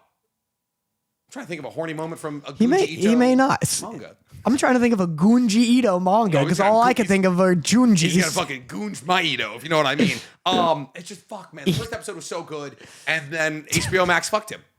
HBO Yo, Max do you like Junji Ito? Because I'm gonna Ito your Gunj. There we go. I'm gonna Ito your Gunj G. Nice. All right, fine. Zom 100. Yeah. I mean, it was beautiful. Weird cut in the middle where it was like, by the way, we're gonna release the last 2 episodes for Christmas. Yeah. It was like a 4-month break or some shit. Yeah, it was a mess. Fucking Little Bug Studios or whatever. Little fucking Bugs Life Studio, whatever the fuck was making it. But they did a fantastic job. The characters are lovable. I will say, you want a hot take?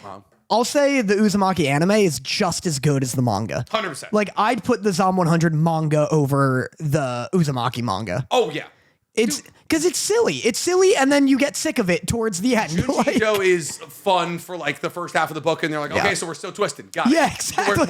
We're still okay, cool. Yeah. Why haven't we left? Yeah, good. Junji Ito is the epitome of like, oh, I'm only halfway through, huh? Yep. And you just like flip to the end, you're like, and yeah, okay. And they twist. Oh, they all spiraled. Gotcha. Yeah. Lovely. Oshinoko and MHA. How fucking try it. This has the most potential to piss somebody off right now. Oshinoko or MHA. Those are 2 fan base. It's kind of ironically the same fucking fan base. Yeah. Like that is, oh man. These are the 2 fan bases that put a fucking bomb in your mailbox. Oshinoko had huge popularity because of episode 1. Rightly so. Episode 1 ends with an unreal twist. Yeah. Did it maintain its popularity? Like, I heard nobody talk about season 2. Season 2 was massively beloved. Let me run some numbers on that, Chieftain. I know the theme like broke records, right? It's like one of the most viewed YouTube videos like in history. Yes. Yeah. Idol or something. Right next to Gunji style. Wapun Gunji style. Wapun. Fuck. When did that season come out? Oshinoko season 2. Was it that long ago? Oh my god. Wow. Orb ended with an 8.96 on my anime list. Is that high? That's really high. Yeah, Orb's fucking phenomenal. That's higher than core 3 of Bleach TYBW. Orb is like akin to Vinland Saga. That's higher than Dandadan and ReZero season 2. Good. 3. Worth it. That's absolutely bonkers. It's a thinking man's anime. Oh, yeah. Okay, so Oshinoko season 2 got an 8.58, so lower than Orb, which is nuts. But it was the most popular it was the most popular anime in what I can only describe as the worst season of anime we've ever experienced. What? When we watched 12 fucking Ghibli movies. Oh, Let me read to you what the... I see. I thought you meant like a season of... Yeah, no, that was... Summer 2024, Oshinoko, the most popular anime that came out that season. Second was Alia hides her feelings in Russian. Third was Wistoria. That's tough for Wistoria. Yeah. Fifth was Tower of God season 2. I don't even know. Maki Heroine ga Oshiguru was 4. And then Shika Noka Noka Noka Kaistantan was 6. Is that not a song? No, that was the opening. It was my dear friend Nokotan. I see. That's the top 6. That's the top 6 anime from summer 2024. And you wonder why the fuck we had to watch Ghibli movies all summer. My God, what a nightmare. Oh God, never bring me back there ever. That was a little fun though. It was fun. I enjoyed this. I loved hearing your Porco Russo takes. I was just thinking about Porco Russo. Yeah, dog. Fucking. I can't believe you hated it. I absolutely hated it, but I do love what he stands for. God, he'd rather be a pig than a fascist. I'd rather be a pig than you. That's according to Keith, fair. All right, so we're gonna go with man. My Hero. Oshinoko is so good. It's My Hero. My Hero is like Oshinoko is so good. My Hero is borderline media defining. I can't believe you're so right. You're so right. But at the same time, Oshinoko like literally applies to us specifically, and I cannot believe you hate it. My Hero was such a reignition of like mainstream anime for people. Like it was like if Naruto was what blew anime up in the West for like our generation, My Hero literally did the exact same. Like my niece started watching anime with My Hero. It came in stages. It was My Hero and then it was Demon Slayer. Yeah. But yeah, no. It's got to be MHA. Another first round matchup I don't love because Oshinoko is probably to me the greatest drama anime of all time. Yeah. No, I disagree though. But what's the greatest drama anime of all time? Vinland Saga? Well, not anime. It's shonen. It's a drama. It's dramatic. Just because they fight.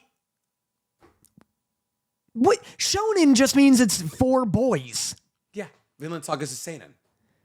Yeah, but that doesn't mean it isn't drama. That means it's shonen for adults. What? So you can't have fights in a drama? You can. There's fights in Oshinoko. There's fights in Oshinoko, but it's about acting and being a YouTuber and an idol half the time. So 75% of the time. Vinland Saga is about farming.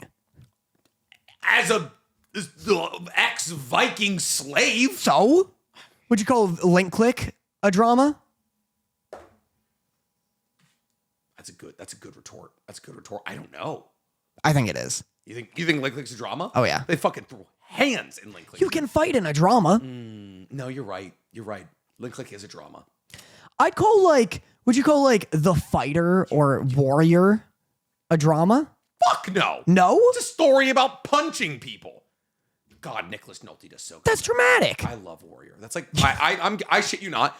If I had to make a top 3 movies of all time, Warrior is in hot contention to be on the list. Yeah. Dude, Nick Nolte is incredible in that I like the movie. bit where Tom Hardy comes, punches a dude within the first 3 seconds and wins. That's what he does until the final round where he has to fight his brother. Yeah. Oh, Warrior is so fucking good. That was one of Tom Hardy's best movies. All right, it's My Hero. Yeah, it's My Hero. That's fine, but I don't love it. Trigun Stampede and Chainsaw Man.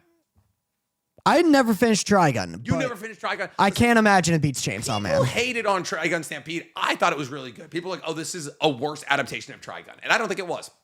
I don't think it was better. I think it was just as good. It's different. It's significantly different, right? Yeah. It's like a reimagining. It's a fun retelling of Trigun, and I very much enjoyed it. I thought the CGI was fucking incredible, literally like genre defining CGI.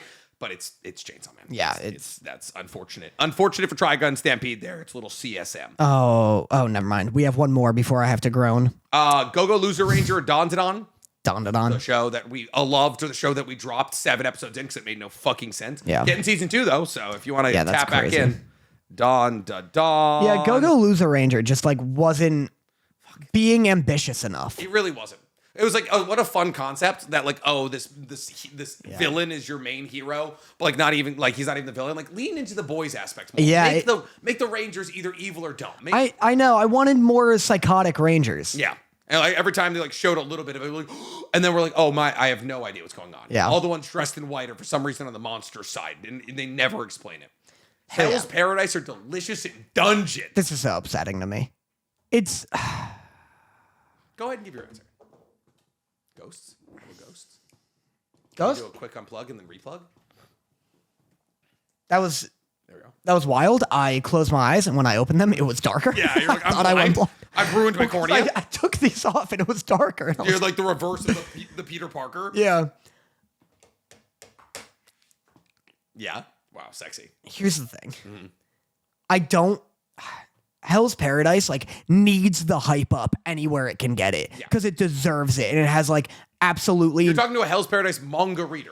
I've read the whole story. It just doesn't need this loss. No, it simply doesn't. But it's also just not beating Delicious in Dungeon. Yeah, it's just not. Hell's Paradise is incredible. It's considered one of the 3 dark shonen. It's JJK, Hell's Paradise, and Chainsaw Man are the 3 dark shonen that border on seinen. Yeah, a representation of the growing of the American audiences. I think it's the best out of those 3 manga wise. Except for maybe Chainsaw Man nowadays because part 2's fucking peak. But man, did season 1 just kind of come out a little bit flat?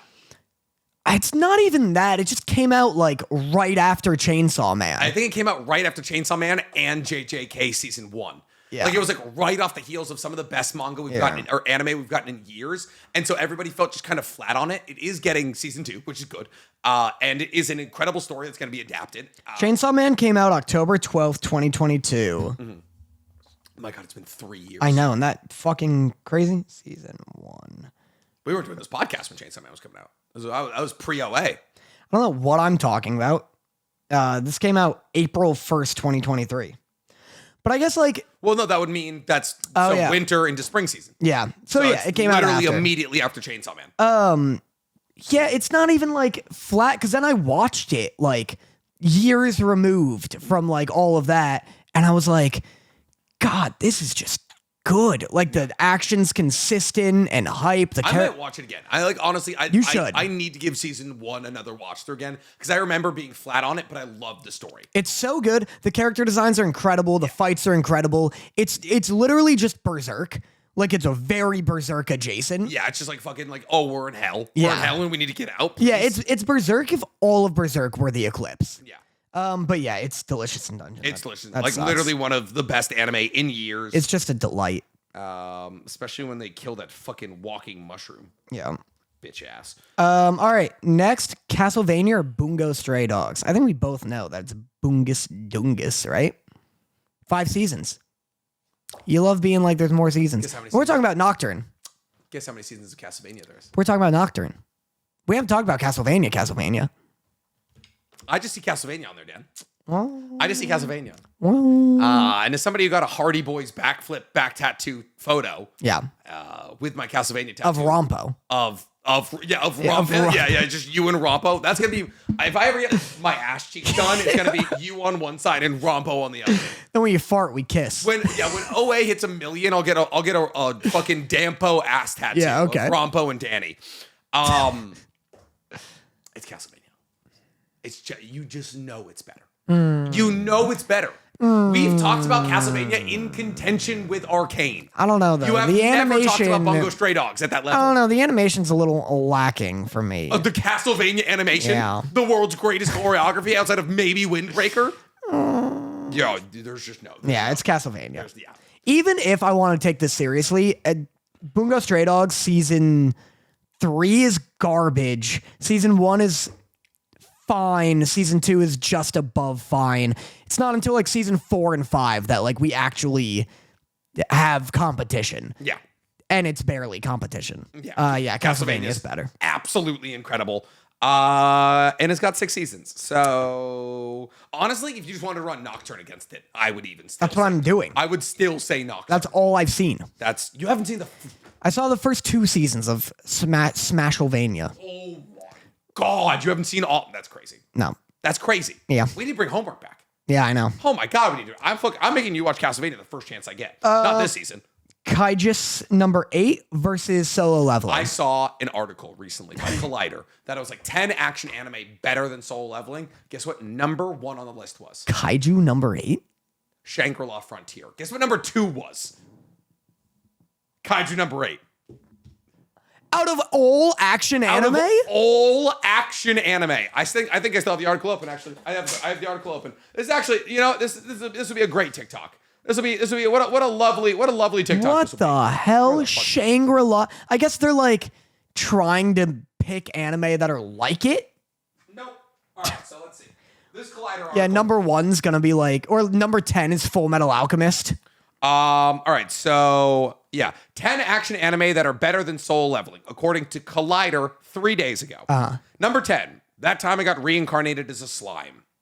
Season 3 is literally just talking at a table about what you're gonna do geopolitically. Number 9, Kaiju number 8. Apparently I lied. 12 episodes long. You Character lied design so was a hard. nightmare. Good show, great manga, not better than Soul Leveling. No. Number 8, Baki. Not the new version, the 2001 version. Okay. Not Baki Hanma, not anything that we've gotten recently. 2001 version Baki, which they had to remake. Number 7, Hellsing Ultimate. Sure. I guess. Bitches love cannons. Yeah. Maybe if you wanted to say Helsing Abridged, I could be on that. Helsing Ultimate is so fun. I don't know anyone who's watched Hellsing Ultimate. The scariest woman you know. Yeah, that's fair. Raven? Raven has a Helsing tattoo, actually. I bet. Number 6. I like this. I like when he does this. Oh, when he does his, like, he unleashes his, like, hand, he has limiters. Number 6, Trigun. Okay. Original? The original 1998 Trigun. I've never seen it. If you wanted to make an argument that Trigun is better than the first 2 seasons of Soul Leveling, I can't say no to that. All right. But that also might just be nostalgia talking. Number 5, Bleach. Fair.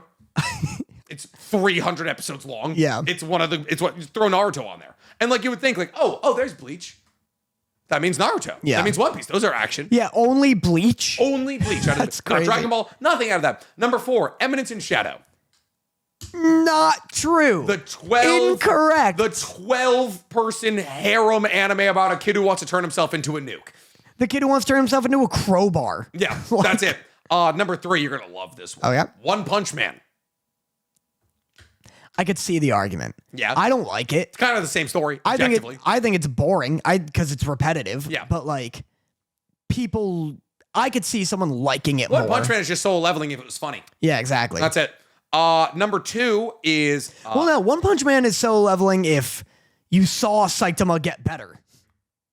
You do. Oh, yeah, that's fair. No, you're right. You're right. With time, Yeah. you're not there yet. Number 2, you've definitely never seen this. And I actually don't hate this pick. This is kind of a cultured pick, and it may be why I don't make a video about this article. Maji, the Labyrinth of Magic. I've heard of this. It's awesome. It's from Studio 1A Pictures. It's from the people who make Soul Leveling. It's a story about Aladdin. It's based off the story of the Arabian Nights. So like what Aladdin is based off. And it's just like a super manga-fied, anime-fied version of the story, like the telling of Aladdin.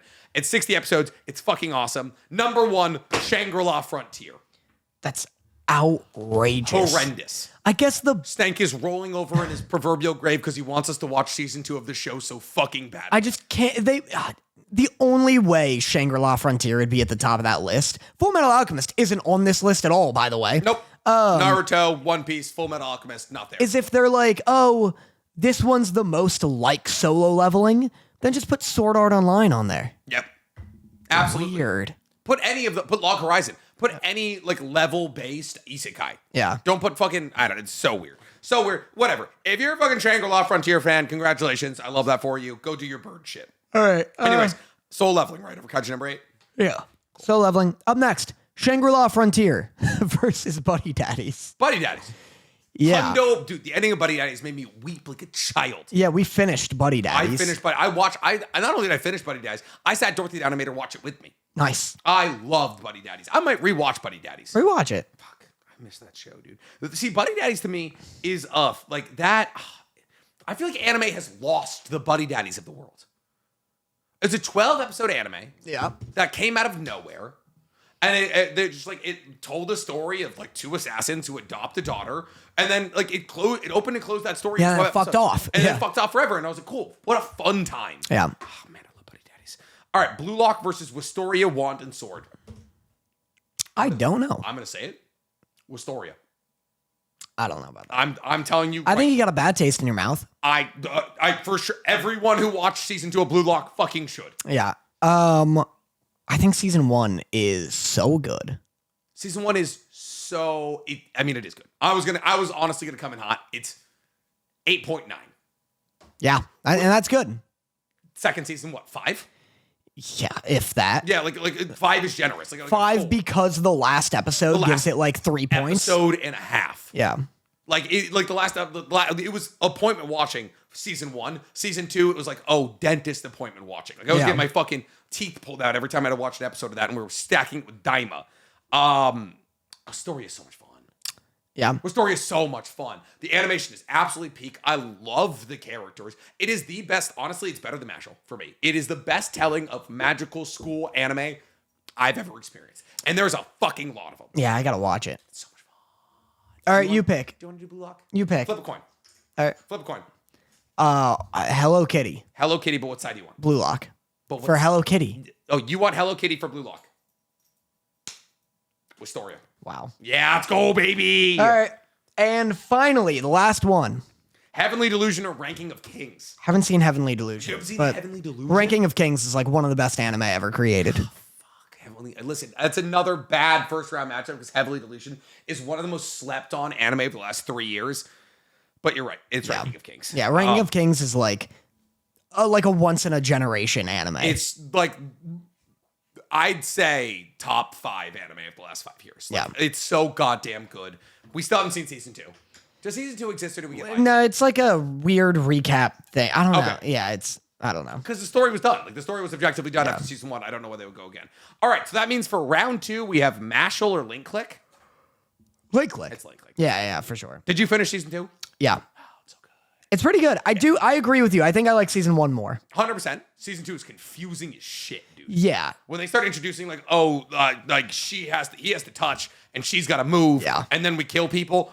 I've seen the season now 3 times, and I still barely understand it. Season 1 also is just so dense with twists. Yeah. Like every episode has like an insane, shocking twist, and I was like, oh my god, this show is moving at there's no stopping this momentum. Yeah. I can't believe how good this show is. And then also it being episodic, I feel like is kind of like, unfortunately, a lot of anime are better episodic, but then they're like, we need to build an overarching timeline here. Yeah. Could Bleach be fun if it was like, yo, Hollow of the Week? Maybe. But at a certain point, you have to be like, well, fuck, there needs to be a story. I mean, honestly, I kind of usually hate Hollow of the Week, but in Link Click's case, it worked so well. Yeah. So yeah, Link Click, what's next? Apothecary Diaries and JJK. Yeah. I know. How about Listen, that? for all my Mau Mau heads out there, I love you still. I haven't watched season 3 because I've been waiting for Dorothy to get back. And we watch Apothecary Diaries together because she loves that it's in China. And actually, maybe the Chinese will be out by the time that she gets back. I don't even know if they're actually going to put it in Chinese. But yeah, JJK is just better, objectively. It's like Danny doesn't hate JJK, and that's because there's things to love about JJK in many facets, and some of those are found in Apothecary Diaries. Frieren or Arcane? That's a good one. Now, Nick. No, that's a good one. Now, Nick. What about, now, Nick, what? You know it's Arcane. Oh, I don't know dick, Danny. I don't know dick. Listen. I don't, listen, it might, I'm going to concede that it might be Arcane. Arcane's definitely not perfect. It's not like every episode is like a flawless masterpiece. Neither is Frieren, though. Frieren's like the episodes kind of melt together. It's a slow ass burn. Right. There's so much wagon riding. It's a lot of wagon riding. But God, it's like, to me, Frieren is the best fantasy setting anime I've ever watched. Like in terms of classic high fantasy, that's the best anime to ever do classic high fantasy. Yeah. The only thing that's close is Delicious in Dungeon because that's also classic high fantasy. Yeah. Fucking fine. Yeah, it's Arcane. Not even a fucking anime, goddamn. Arcane's so also genre defining. Shouldn't be on this goddamn list. All right, Zom 100 or MHA? MHA. See, honestly, I feel like round 1 was closer than round 2. Chainsaw Man or Dandadan? This is a big one for you. I know my pick so goddamn easily. I know my pick. But you love Dandadan way more than I love Dandadan. Oh, no, mine's Chainsaw Man. Okay, mine's also Chainsaw Man. Oh, yeah. Okay, good. Because you love Dandadan, though. Like, you're like...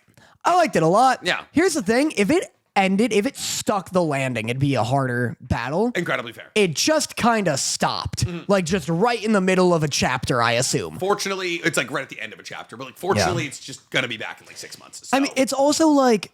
Dandadan is trying, in terms of sexuality, Dandadan's pretending to do what Chainsaw Man actually does. Dandadan is actually some gooner shit disguised as oh no, we're being smart about it and we're being equal with it. Whereas Chainsaw Man's no, we're actually using sex to enhance our themes and tell a narrative.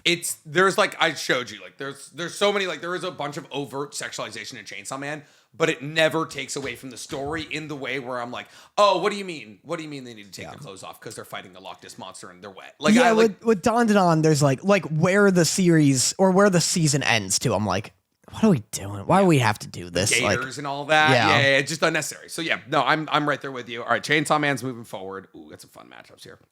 All right, Delicious in Dungeon versus Castlevania. I don't know.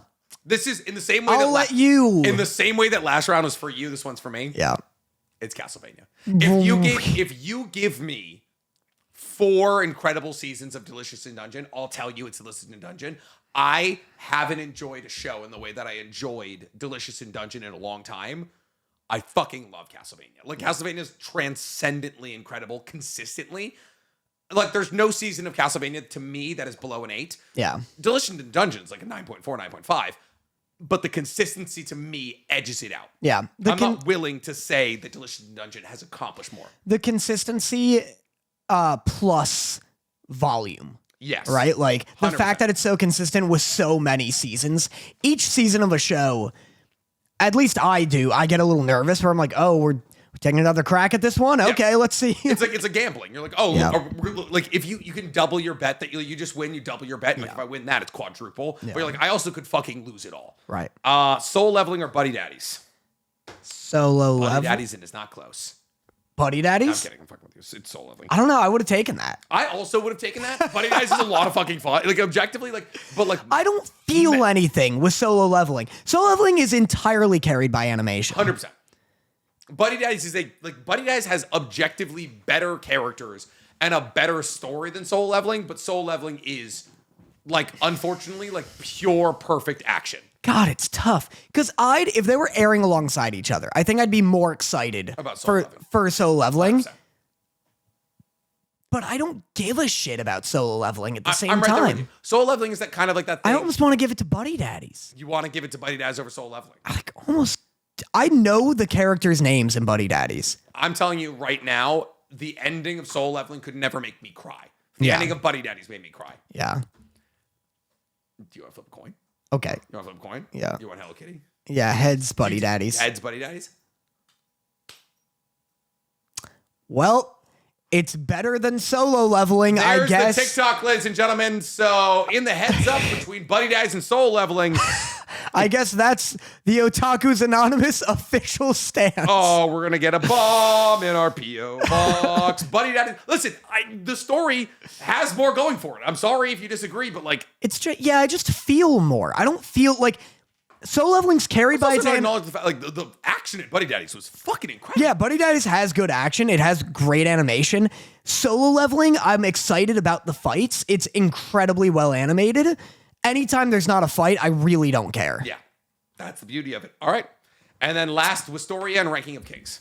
Ranking of Kings. That's a fucking mob. That's a fucking mob. God, I'm not excited for that TikTok. I'm excited for that TikTok. All right. Up next in the third round, we have Link Click versus JJK. Link Click versus JJK? Oh, that's tough. That's a good one. Because honestly, if I'm being my honest, for real scump, They're the exact opposite. they're the exact opposite. Yep. JJK season 1, not that good. JJK season 2, peak. Link Click season 1, Peak. JJK Link Click season 2, okay. Yeah. Yeah, that's true. I don't give a shit about JJK either is kind of the thing. I can ride with you on soul leveling. I cannot ride with you on that on JJK. I know, I haven't hit, here's the thing, what sucks, hidden inventory arc, oh my God, did I care? Yeah. I was blown away by how quickly and intensely I suddenly cared for this universe. And then went back to Yuji and I was like, I don't care again. Yeah. I don't love Yuji. I like where it ended, where he's when he comes out of being Sukuna and he's on his knees and he sees the city and he's like, fucking why? What? Yeah. I like what happens to Yuji. I don't like Yuji. He's a suffering, he's literally in the same way lobster is a vehicle to eat melted butter. He's just a suffering vehicle. Yeah, I agree entirely because there's great moments. I love him and Mahito screaming at each other. Yeah. I love Mahito. Love all the villains of JJK. Yeah. God, the Japanese voice actor for Mahito might be the most talented guy on earth. Yeah, I just don't have a protagonist in JJK needs a Rock Lee or something for me. One protagonist character that I'm just I latch onto. I know that's Toto for a lot of people. Maki. Is she the one Megumi. with the big thing? Maki's the one with the staff. Yeah, please. Megumi's close to it. Yeah. But he's a worse Aki from Chainsaw Man. Oh, he's 100% a worse Aki. Yeah, there's no one in Chainsaw Man or in JJK who I'm this other character is a worse them, you know? To me, Aki is the best deuteragonist, black hair, black cat character I've experienced. Outside of Killua, but I don't even know if I would put him in that distinction because I don't think he falls in that distinction. All right, who are you giving it to? JJK? Fucking, I would like to give it to JJK, but I also couldn't blame you for Link Click because Link Click is fucking awesome. Yeah, Link Click is unbelievably well written. I'm trying to think if is there an Earthquake episode in JJK? Nobara? Fuck, yeah. No, you're right. Kind of. There's no Earthquake episode for me, and then also, you know what's crazy? Link Click's got really good fights. It's got like insanely choreographed fights. Like in the beginning of season 2 when they're fighting against that guy with the floral shirt and all that, and they're in the hallway of the hospital. And it's 2-on-1. Is that fight not fucking crazy, really dude? good. Oh my god. And then the old people show up and they're just boosting hoodlums. Oh, I feel like, man, do we have to do another coin flip here? No. Commit, pussy. Fuck. I feel like I want to say Link Click just to be rage baity. It's JJK. It's gotta be JJK. All right. I'm sorry. I just know what's coming. I don't have that much, like, I don't have a crazy amount of motivation to watch season 3. If season 3 of JJK was out, I'd be fucking foaming at the mouth to watch. Yeah, that's fair. Arcane or MHA? Meep. Yeah. Wow. Yeah, Arcane or MHA. This is what happens with brackets. You get... You know, I'm still not... Season, like, 3 or 4? What's Overhaul? 4? Overhaul is season 3, I believe. I think it started plummeting from Overhaul. Yeah. And this most recent Objectively, the Overhaul arc is the best arc. And nothing after that is terrible. Yeah. Nothing after that touches Overhaul. Because even when we watched this most recent season, I had so many like issues with it where I'm like, man, this feels rushed and shit's just happening. Yeah. And like it really feels like we're wrapping up out of nowhere. Yeah. Season before it was also like the weakest season of the whole show. Before with Overhaul? Destro or whatever. No, My Villain Academia. Yeah. My Villain Academia, I adore. No, the one with Destro. Yeah, Destro. But yeah, I love that season. Really? I love that season. Interesting. Yeah. I think it's Arcane for me. I think it's Arcane as well. Yeah. Listen, that's also going to be an unpopular opinion, but I think Arcane, like, I obviously doesn't have as much content out as MHA, but there's less weak moments in it. And like just transcendently like beautiful. Yeah. And what an accomplishment from people who were making fucking music videos before. Yeah. So yeah, no, it's gonna be Arcane. Wow, we're gonna have a fucking tough conversation on this next one. Yeah. All right, Chainsaw Man or Castlevania? Make a move, Nick. I'll tell you what Castlevania. No way. I would have a shot. I would have. I have a fair shot at having Castlevania win this whole thing. Chainsaw Man is so 12 episodes. You got to stop doing this. Why? And you know what? To add salt to the wound, yeah. 12 episodes of Chainsaw Man is better than 6 seasons of Castlevania. That's simply not true. It just is. Chainsaw Man is so artistically beautiful. The themes are so like nuanced and like unseen in shonen anime of this whole like so many people think that Denji's just a gooner, but the bit is that he's like a reflection of like teenage boy's mentality, and he's like, all I want is to touch some boobs, and then he gets that super early on, and then he's like, why was that not like I thought it was? Why did I want this? Yeah, he was like, it's like he's chasing dopamine, and then he's realizing that like he's like, no, what I want is like human connection. He's like, Denji's arc is one of the most mature arcs I've ever seen in anime, in media. The music's astonishing. Is there anything as nuanced and like mature in Castlevania? The only thing that I would actively compare to it is Richter's relationship with the dragon. Maya, oh my god, fucking Oryx. Yes, that would be the only thing that I would possibly compare to it.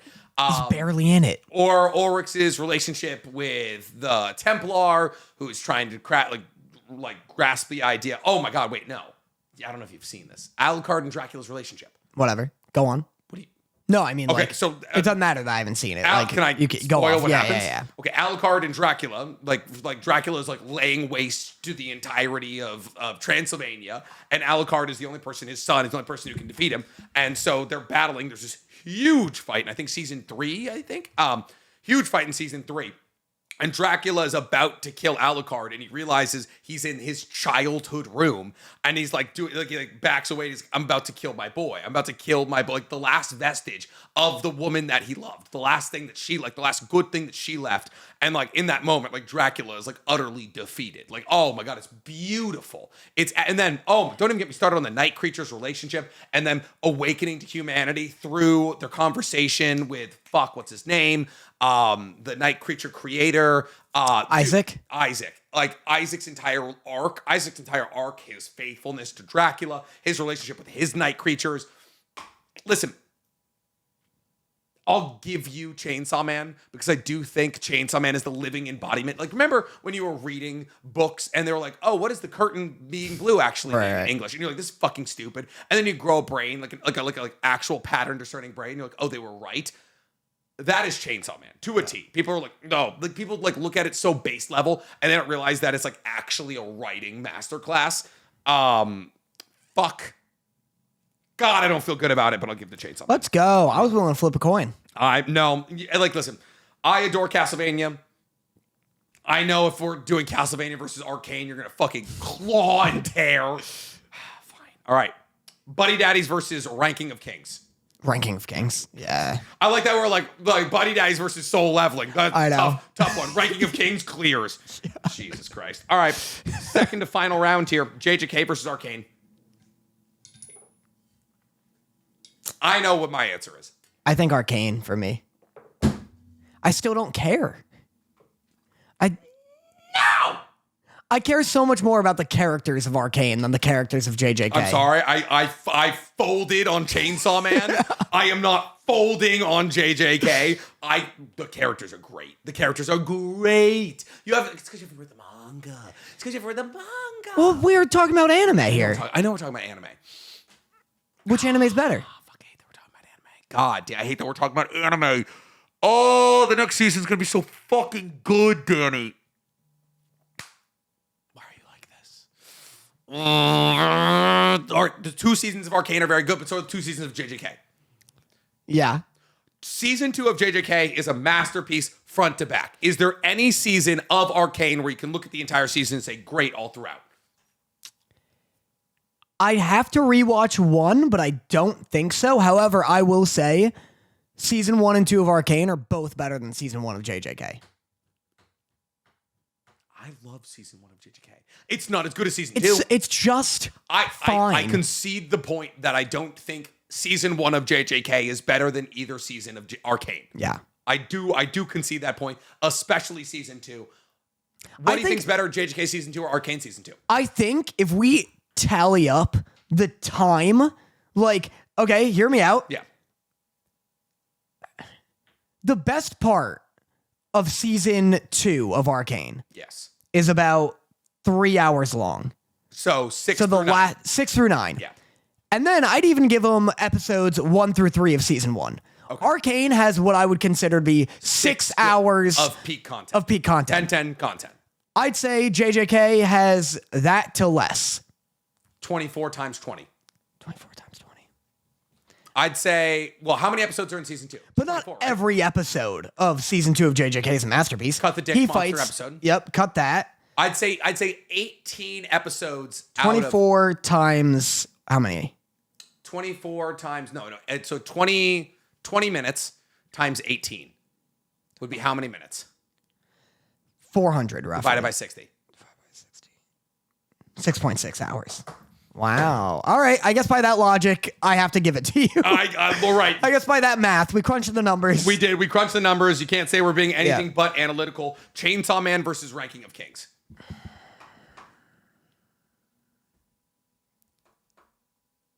Chainsaw Man? I would be fine either way. Let's give it to Chainsaw Man. I kind of know it more, so I can defend better. In a matchup that I'm sure many people saw coming, our last 2 are JJK and Chainsaw Man. That checks out. What do you think? What a fucking season that was. My God. These came out at the same exact goddamn time, both made by Mappa. Yeah. What wins? I'd have to, I couldn't give it to JJK. When it's all said and done. Yeah. I think Chainsaw Man will be better. I do. When it's all said and done, I think Chainsaw Man will be better than JJK. Because it's like Chainsaw Man for what we've been talking about. Like when I finish a season of Chainsaw Man, the only season, it gives me a lot to think about in terms of like story, characters, where it could go. JJK, only gives me fights to think about. Yeah. Like, I'll rewatch the fights. I really like them. I really don't give a shit about what happens with Nobara. I don't give a shit about, like, I'm not, like, theorizing any paths. I know it's your literal profession, but you like it's so funny because like I want to reiterate we are separating manga from anime here. Yeah. I've never felt the anime community be as it was while JJK was weekly releasing. Like it was a fucking event. Yeah, like that's for true. a year and a half, it was like everyone came together and there were like theories, breakdowns, fucking all of it. And I was making so much goddamn money. That's just what soul leveling is now. But it's absolutely, when it's all said and done, it's gonna be Chainsaw Man. Yeah, it's a better story. So. It's a better manga. I've come out on that point. Season 1 of Chainsaw Man is better than season 1 of JJK. Yeah. I'd say season 1 of Chainsaw Man is comparable to that of season 2 of JJK. It helps that JJK ended poorly. Horribly. Yeah. Horribly. You think they'll change it in the anime? Has anyone talked about it? No one knows. I mean, you can theorize, but we won't know until we start to see it deviate, possibly. Yeah. You know what people are going to be pissed about? What? We didn't watch Chainsaw Man on the show. Came out before we did OA. And we just said... I thought you were going to throw it at me. You throw things so often. That was a real flinch. Yeah, you throw things at me a lot. That was a real, everyone's going to think I hit you. I was the one who got punched a bunch this weekend. You do. I do hit you. I do. You know what's funny? What? Invincible's not on here. Holy shit, Invincible's not on here. It wouldn't have made it that far. Yeah. What shows are better than Invincible? JJK? Yeah. Yes. No. Chainsaw Man? Yeah. Yes. Arcane? Yeah. Yes. Ranking of Kings? Yes. Buddy Daddies? No. Yes. Castlevania? No. Yes. MHA? Yes. That one's tough. I could have a real sit down about that. I'd say Invincible falls into the level of MHA. I'd say those two should be talked about equally. Invincible just had a great season. It previously had a awful, like season 2's bad. Objectively bad. Season 1's really good. Yeah. Yeah. I don't know. It's tough. Link Click. Yes. Yeah. It's tough too because I am like a comic book enjoyer, so I'm like just always forever salty that the comic book is like better looking and like has better pacing. I'm not saying I don't like Invincible. I'm just saying there's some good anime on this list that are objectively better than Invincible. Fire Force. Fire Force isn't on this list. I know, but we've never talked about it. Fire Force is better than Invincible. I really like Fire Force. Fire Force is better than Invincible. It is. It just straight up is. Yeah. It does everything that Invincible tries to do, just objectively better. Invincible's also coming out in a time where the Invincible comic was so good because it was such a critique and subversion on the superhero genre. In a time where that wasn't so common. And now we're drowning in it. We have no more true superhero stories. Yeah. That's why I'm so excited for James Gunn's DCU, because I'm like, oh, cool, we're getting back to like actual fucking, if I had to watch Deadpool crack another joke about saying the word fuck in a Disney movie, I'm like, blow my goddamn brains Yeah, it's out. just true blue American Superman. Yeah. But yeah, so now Invincible comes out and it's doing all these like subversions and critiques, and it's like, oh, it's doing multiverse, and everyone's like, and I'm like, no, it was cool when it did it. Yeah. Like, so it's like, it took us 12 years to adapt it. Yeah, Invincible like is coming out at a time where it just doesn't feel fresh. Marvel killed Invincible. Yeah. Fucking brutal. Marvel's killing itself, dude. I'm so excited to watch that fucking thing burn. I'm so excited to see what the next thing is. Okay. Do you want to talk best boys? Sure. Because I have a best boy. All right. Oh my God, Danny. Schedule 1 is my best boy. You've been playing it? Oh my fucking I don't even know what it is. I'm so addicted to Schedule 1. It's so much goddamn. It's not a good game. It's not a good game at all. You're just a drug dealer. Yeah. But it's so addicting. It's because like I don't like you're just running a little drug den out of an apartment building, right? And you're running a little den. I got dens. Listen, I'm the one piping the drugs in. Yeah. And like you got to upgrade from weed, and then you get better weed, and then you get to methamphetamines, and then you get to make ketamine, and you're just ruining towns. And then you're just like trying to buy houses and companies, and you're trying to go legit. And they got like little recycling schemes where you can like fucking go pick up trash, and you put them in these cash for trash fucking little compactors, and they pay you. Oh my God, I played it for 7 hours yesterday. Yeah. 7 hours. I could have been watching Fire Force. I was just crushing schedules. So who do you play it with? Myself. You can play with friends. I'm Just playing alone. I'm playing by myself, dude. So much fun. That's so funny. Yeah. Yeah, I gotta look into it. I've just seen people talk about it, but I really like what? I know people love that we do Scuba Doobers, but there's 2 games I really want to play with you right now, and it's Repo and Schedule 1. All right.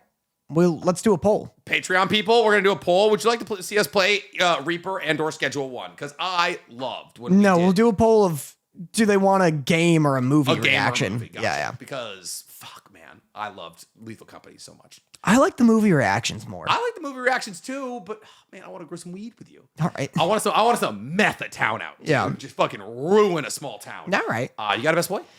My best boy is Common Side Effects. Just finished season 1. Yeah. Got announced for season 2. Yeah. Unbelievably excited. Oh yeah. It ended fine. It was very much like a bridge episode between season 1 and 2. Gotcha. But like every episode has been like pretty much a banger. And I love that show. It's like one of the best shows I've seen in a long time. Yeah. Wildly criminally underrated. Mm-hmm. Oh, by the way, Stank, because you're listening, this doesn't have to be a part of the podcast, but I want on. Oh, we stopped doing the abridged channel. I was like, shit. If we just like literally posted ranking every anime we've watched as a 45-minute video, Good. maybe we'll just fuck. Just pop one more. It's not like we took it down. I guess that's fair. Bop it up. Okay, and do you have any news? No. Do you? No. No. I don't. That brings us to our favorite part of the episode called Love Letters, where me and Danny poll our live audience for a question that we answer here live on the podcast. So if you want to see Danny's Zipline photos, that's what I was looking for, get the podcast 2 days early, spend 2 hours with Nick and Dan with a little time pre and post pod, or get 2 additional hours of content a month. You can become a member over on the Patreon for $4.99. We would appreciate it very much. It keeps the lights, or at least our ghost lights, on around here. So, Hero asks, for April Fool's Day, can we rank the monkeys from Bloons Tower Defense? Yeah, we're going to do a draft here. Give me your first pick. Oh, you want to give me first pick? Yeah, take your first pick. You're a fool. A fool and an idiot. Uh-huh. I'm taking Heli Monkey at number... I'm the April Fool! Oh, Damn let's it! go, dude! Damn it, he's the best one! Heli Monkey is by far and away the best one. You give me Razor Rotors, give me Patrol, even give me Balloon Push when he's like pushing all the Zomai gods and everything back. Heli Monkey. Yeah. You get a Heli Monkey going like round 2, round 3 or something, save up your money with a couple of traps, you're covered until like he also gets IFR. He can pop lead. Yeah, Hella Monkey with Pursue is unstoppable. Literally I so can't believe good. I gave you that. That's so I thought you were going to say something stupid like Mer Monkey. That's hardly okay. Continue. Number 2 then? Give me Mage Monkey. Give me Mage Monkey Necromancer. Monkey was mine too. Give me Necromancy Mage Monkey. Yeah. Pop of the Dead. He's so good. Pop him dead. Bring him back. Bring him back. Bring him back. Running it again. When you get the Prince of the Dead and he's like he's sending out all the Oh my God fucking zombie balloons. Like literally can just rap. Also with that like through line, it allows everybody within the radius to see camo balloons. Now we still get the Shimmer. Shimmer is exactly what it is. Yeah. All right. Give me. I hate that I'm going water based here for number 2 because that's a nuanced pick. Buccaneer, yeah. Buccaneer Monkey, sense. you go down the money path. That's a great way if you want to go post like round 80. The only way that you're going to stand any chance is getting a whole Buccaneer army, getting a trade empire. But also, you give me Flaming Grape Shot, Pop Sled. Yeah, Pop Sled. And Crow's Nest. Crow's Nest, yeah. Camo. Yeah, I know. I like that they produce money too. Yeah. That's so strong. All right, give me Engineer Monkey. Strong. God, I hate it. Strong. I hate that we play the same way. Engineer Monkey is so fucking sick. Foam, you're doing dual gun, or you're doing trap. I'm doing Sentry Expert. Oh, 100% Sentry Expert. What are you doing? Balloon Trap? I'm a balloon trap guy. What are you talking I'm a balloon about? trap guy. Listen, there's nothing wrong with Sentry Expert. You know, it's just Takes too much to like get to there. overclock is awful. I think we can all agree with that. Oh yeah, 100%. 100%. But the cleansing I don't foam like goes any of crazy. the active abilities. I don't love them. I just like watching my monkeys get to work, you know? Classic quit at 80 mentality there. Oh, yeah. Sometimes you need the active abilities. They're nuts. Man, we had a lot of good ones off the map here. I'll throw a curveball. Next. I'm gonna throw the opposite of a curveball. I'm going high and inside 99 miles an hour. Give me Super Monkey. Yeah. It's so obvious. So obvious, so expensive, but Yeah. my God, if you need something to hold down the middle of the map, give me RoboCop Monkey hitting crits with 2 arms of plasma lasers. Yeah. Listen, I understand. Is technically the best monkey in the entire game the Sun Temple? Yeah, but you have to surround it with like $50,000 of each different kind of monkey to get it at its highest level. But when you get that, absolutely broken. Yeah. It's like, I don't like using Super Monkey because I feel like I'm being too much of a basic bitch. Yeah. It's like, oh, you're using Super Playing Monkey. the game Of on course easy. you're winning. Yeah. All right, curveball. Give me a full auto sniper monkey.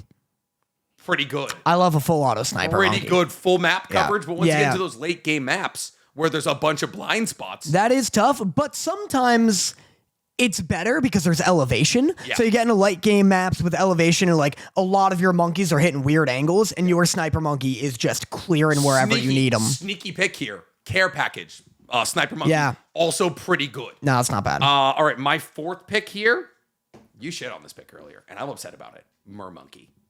Mermonkey. Mermonkey sucks. Mermonkey's actually incredible. Mermonkey- Harmonic resonance is the best ability in the game. Mermonkey is so much effort for the effect that you could get from like a single Buccaneer.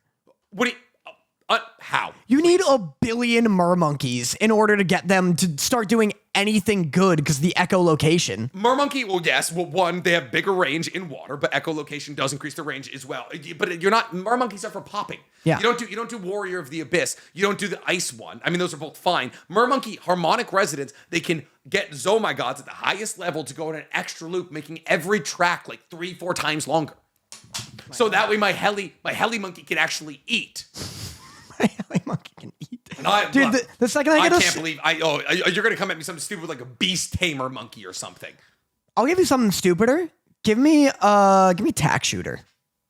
I love a tack shooter. It's the cheapest tower in the game for a reason. If you can if you can nuzzle a tack shooter in the prime location, it's fucking beautiful. Okay. Give me Ring of Fire. You're doing Ring of Fire, not even perma spikes. No. You're not doing perma. You're doing Ring of Fire. I love Ring of Fire. Absolutely insane. I can't believe you let me this slip to 5. Number 5 pick Monkey Ace. I can't believe you let me get 5. Monkey Ace? Monkey Ace. What, when you get him in the center? One, yes, centered path, or Spectre. Yeah. Spectre is $90,000. It's absurdly expensive, but Spectre shoots 3 independent flying nuke arms and it melts balloons. I can't believe I got Monkey 8 in the number 5 spot. I think all the rest are kind of bad. That's simply not true. I'd say there's 3 good options left. Yeah.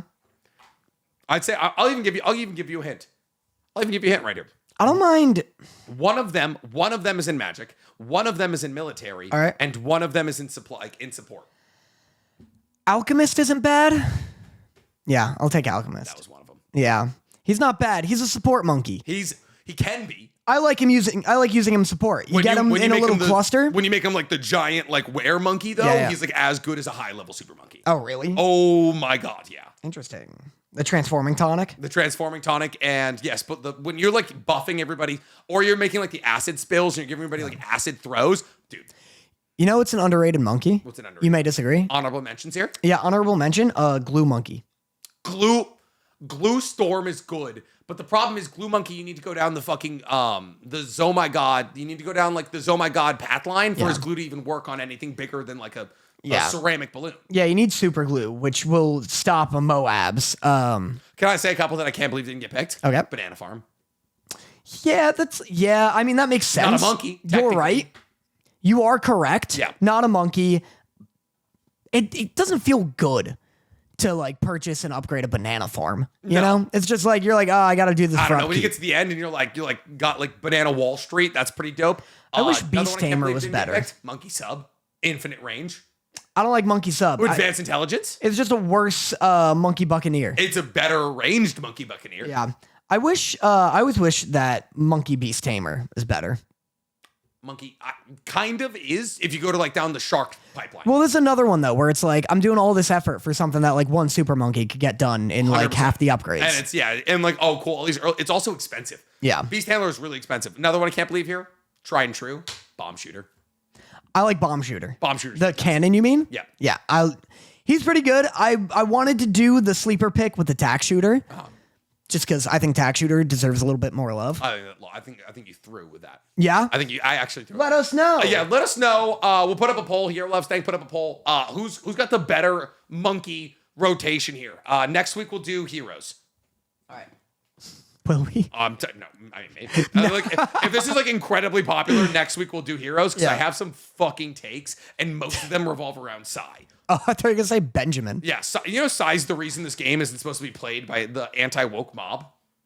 Because because they use they them. Yes, Yeah, exactly. that's so funny. God, we love that. But all right, guys, that's all we got this week. Thank you so much, and happy April Fool's Day. Make sure you guys check out Hunter x Hunter. It's coming out in the spring season. And so if you're a big Hunter x Hunter fan, then I got great news for you because it's coming back, even though you haven't heard about it until today. I've been NCAmber23, also known as Nick, and I love you so much. I love you. Sorry, guys. I got sucked into this month. I mean, listen, we're about to balloon it out, baby. Yeah. Do I not have Psy? I thought I had Psy. Who do I get Psy? Oh, no. I'm thinking of Adora. Adora's sick. What the fuck? Which one is Adora? She just shoots a little spell around. Oh, dude, no. Corvus. You got to be talking about Corvus. I'm not talking about Corvus. I do have him. You're a buffoon. He's Corvus, good. Corvus is so much work. Yeah. So much work. All right, bye, guys. Mwah. And now for my next number, I'd like to return to the